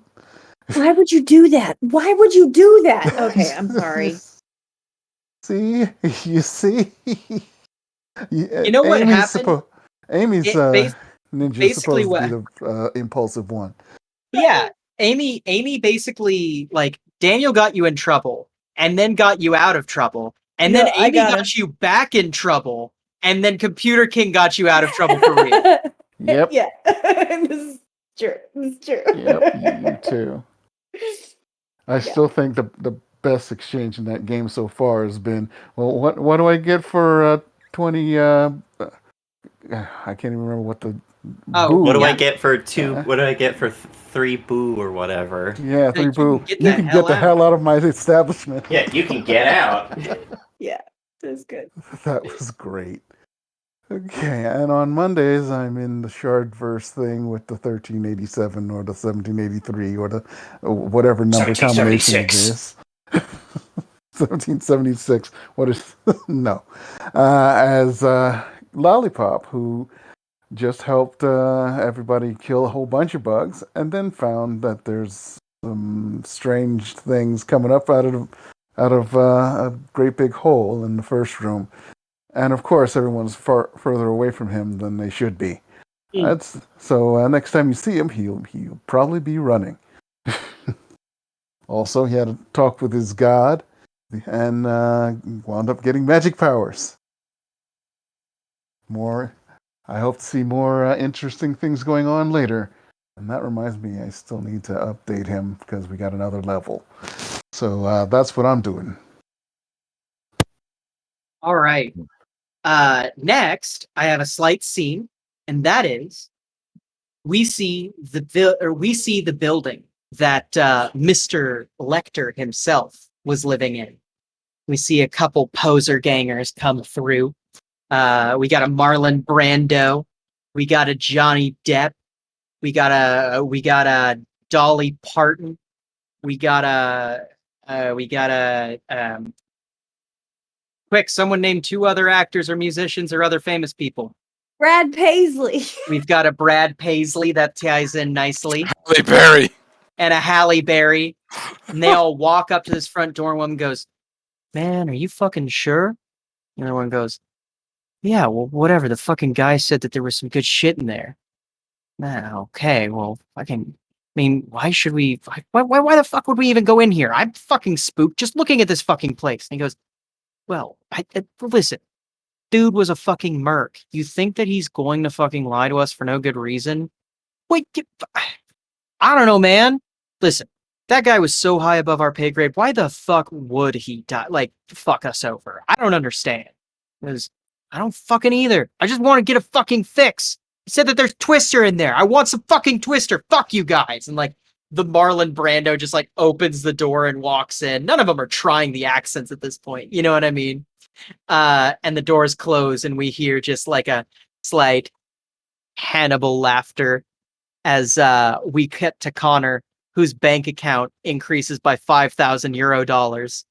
And that brings us to Brian. Oh. Well, I'm glad my bank account just got a little richer. You know what? Feeding time. I take it back. I didn't want you like as a minor shareholder anyway. Hey, what you said, what I do on my time is my business. That's true. I mean, yeah. You know what? As long as it doesn't come back to us, I honestly don't give a fuck. I don't want to know. Yeah. I don't. I literally walked out of Tartarus. Yeah. I just happen to have my most powerful, high-powered rifle with me, just in case. But hey, I left Tartarus. Hey, someone made me an offer. I'm taking them up on it. Yeah, right. I mean, that's what a merc does. But yeah, Exactly. yeah. I'm playing Connor, and I just, he just like whatever, man. And they're a bunch of posers. Nobody's gonna miss them. There's enough of them out there on the street as it is. I just made 5,000 eddies. There's rent for the next 3 months. Nice. But yeah, also you can find me occasionally on Fridays and the Immortal War, and playing a lovely little Tiger Clan samurai that, well, one day is gonna meet the last remaining Grass Clan person. That at the moment she doesn't know it's a Grass Clan person. Oh yeah. Which is probably going to be in their favor somewhat. We'll see how that goes when it happens. You can find me on Saturdays running after the bomb, which will be next Saturday. And this Sunday is Gloomfall, where we get to see if any more people show up and want to become part of this lovely household. And also, they're probably going to need to look for a larger place to live. Because this is just not going to cut it. Unless they want to build something in the basement. Oh, yeah. There's always that possibility. Just got to deal with the person who actually owns the place. Yeah, right. Which could be loads of fun. Well, that'll be loads of fun for me. I spent $5,000 on that place. I know you did. I own it. That's what you think. You forgot to read the superfine subscript of the contract. It was a good enough deal that Yenbrath didn't feel she needed to. Yeah, there you go. And yeah, that's basically it. Hell yeah. All right, next, let's go to Nightheart. You've had an interesting conversation today, a good one. Yeah. Hi ho, friendos. My name is Rowan, otherwise known as Nightheart, and you caught me here today playing Cachette, who got into kind of the murky business of his business. But, oh boy. If this thing is... Here is my understanding. If this thing is going to end up being a problem for us, which it probably will be, I'm going to make it a problem for everyone who makes it our problem. And that 18 D10 armor penetrating ATGM that I can just fire and it hits. That's going to be fun. God. Because it's a fire and forget smart missile. You can also catch me here on... We will not be here tomorrow for the Immortal War because we're missing a few players, and I kind of want to have as many people as possible going forward because, man, we had a spicy last session. Next Friday, though, prepare for the return of Yakshas, and we're going to see how many human rights violations we get in the first episode. My bet is, if you're trying to count at home, woo, get it up there. It's going to be a big number. I was going to say, I'll take the over on whatever number you put out. Yeah, I was going to say 4. Nah, I'll take the over on 4. 4D, maybe. I might take the under on that just because we don't go for that long. True. Anyway, you can also find me here on... I might be interested in that game. We'll have to see about that. That does seem like a Brian kind of game. A game where everyone's broken and I can commit war crimes? Yeah, hey. You'll never apocalypse rail a facility of scientists, at least. That's already been done. Yeah, they blew Everyone up an always environmental goes directly to center. Computer King. Wow. Oh, but you'll never walk into a CVS and beat up the 17-year-old working there. I was going to say, CVS and Island allowing an NHP to reprogram itself. That's Wait, that 3. one's not me. Yeah, it is. No, you told King that he could rewrite his precepts if he so chose. Didn't I? Yeah. Okay. Oh yeah, whoops, that was me. Come on. Should I Computer remember King and I are in competition for being war crimes. Very pretty leather fetish wear to probably the last person he should have sent it. Oh, yes! Yeah, I forgot about that. He sent fetish wear to our head mechanic. She, by the way, is pissed. Oh yeah, I know. She's on a tear trying to find who that was. Because there will be a 2-month time skip between the end of Season 1 and the start of Season 2. 2 months. 2 months. You'll probably have been keeping your head down for 2 months because that's her white whale at the moment. She's going to find who did that and probably throw them off the Calliope. You can also catch me here on Mondays, where I'm also in the Firestrike Shardverse 1385, where I play 2 characters. One of them just runs around injecting people with funny drugs that make them feel less. And the other one is a fucking electrocuting bug. He is the bug zapper. Why did I not think of that until now? He is a bug zapper. You can also find me here on Wednesdays and Over the Horizon, where I play Sanel, who is crying inside because utility casters against big scary things that are like, ha ha ha, your spells are useless against me. I will just get up and walk out of the oil. That's more of a 5e thing than anything else. Sorry, should have said Morty after I did that. But I'm not smart enough. Anyway, that's my overly long outro out of the way. All right. Did I do you already, Computer King? I'm having a day. Yes, you did. Okay, so next is going to be... Let's go, Sassy. Yo, yo, it's your boy. He got me here playing Omen, who definitely just made a lot of assumptions that wasn't his to make, but you know, it's cool. He's just gonna go with it. He's taking the reins of his life and diving headfirst into this. You can catch me here on Fridays for both Immortal War and Yakshas. So excited. I get to play Sin again, and I get to have my little AI and throw drones around at people and use my, I'm assuming, new ability or something I added and just completely forgot about, where I can just on a reaction attack someone that's been attacked by an ally with missiles. And you can also catch me rapping around to Wednesdays in Beyond Over the Horizon, because I'm really bad about remembering which word it is for some reason, as Gideon, who is teamed up with the adorable, quiet little Benoit, who was not very quiet once she was alone with just like one person. And she was like, aha, She wasn't not in her an party awkward full of assholes. That too. And Deidre. I mean, we're learning they're not all assholes. They're good people. And oh, and I want to say, like, there's like a scene, yeah, and it's a trailer, and the lights kind of dim and flickering, and it's full of smoke. Like, you know, it's all like smoky and hazy. There's bottles everywhere, and there's a person wearing leather sitting on a couch staring at the TV, watching the same announcement that Omen just did, and just says, "What the fuck?" Ah. Hey, Scene. Stay the fuck away from my place. Oh, he won't though. They won't though, because No, I Scene got needs to plans. stay the fuck. No. You leave Scene alone, minor stakeholder.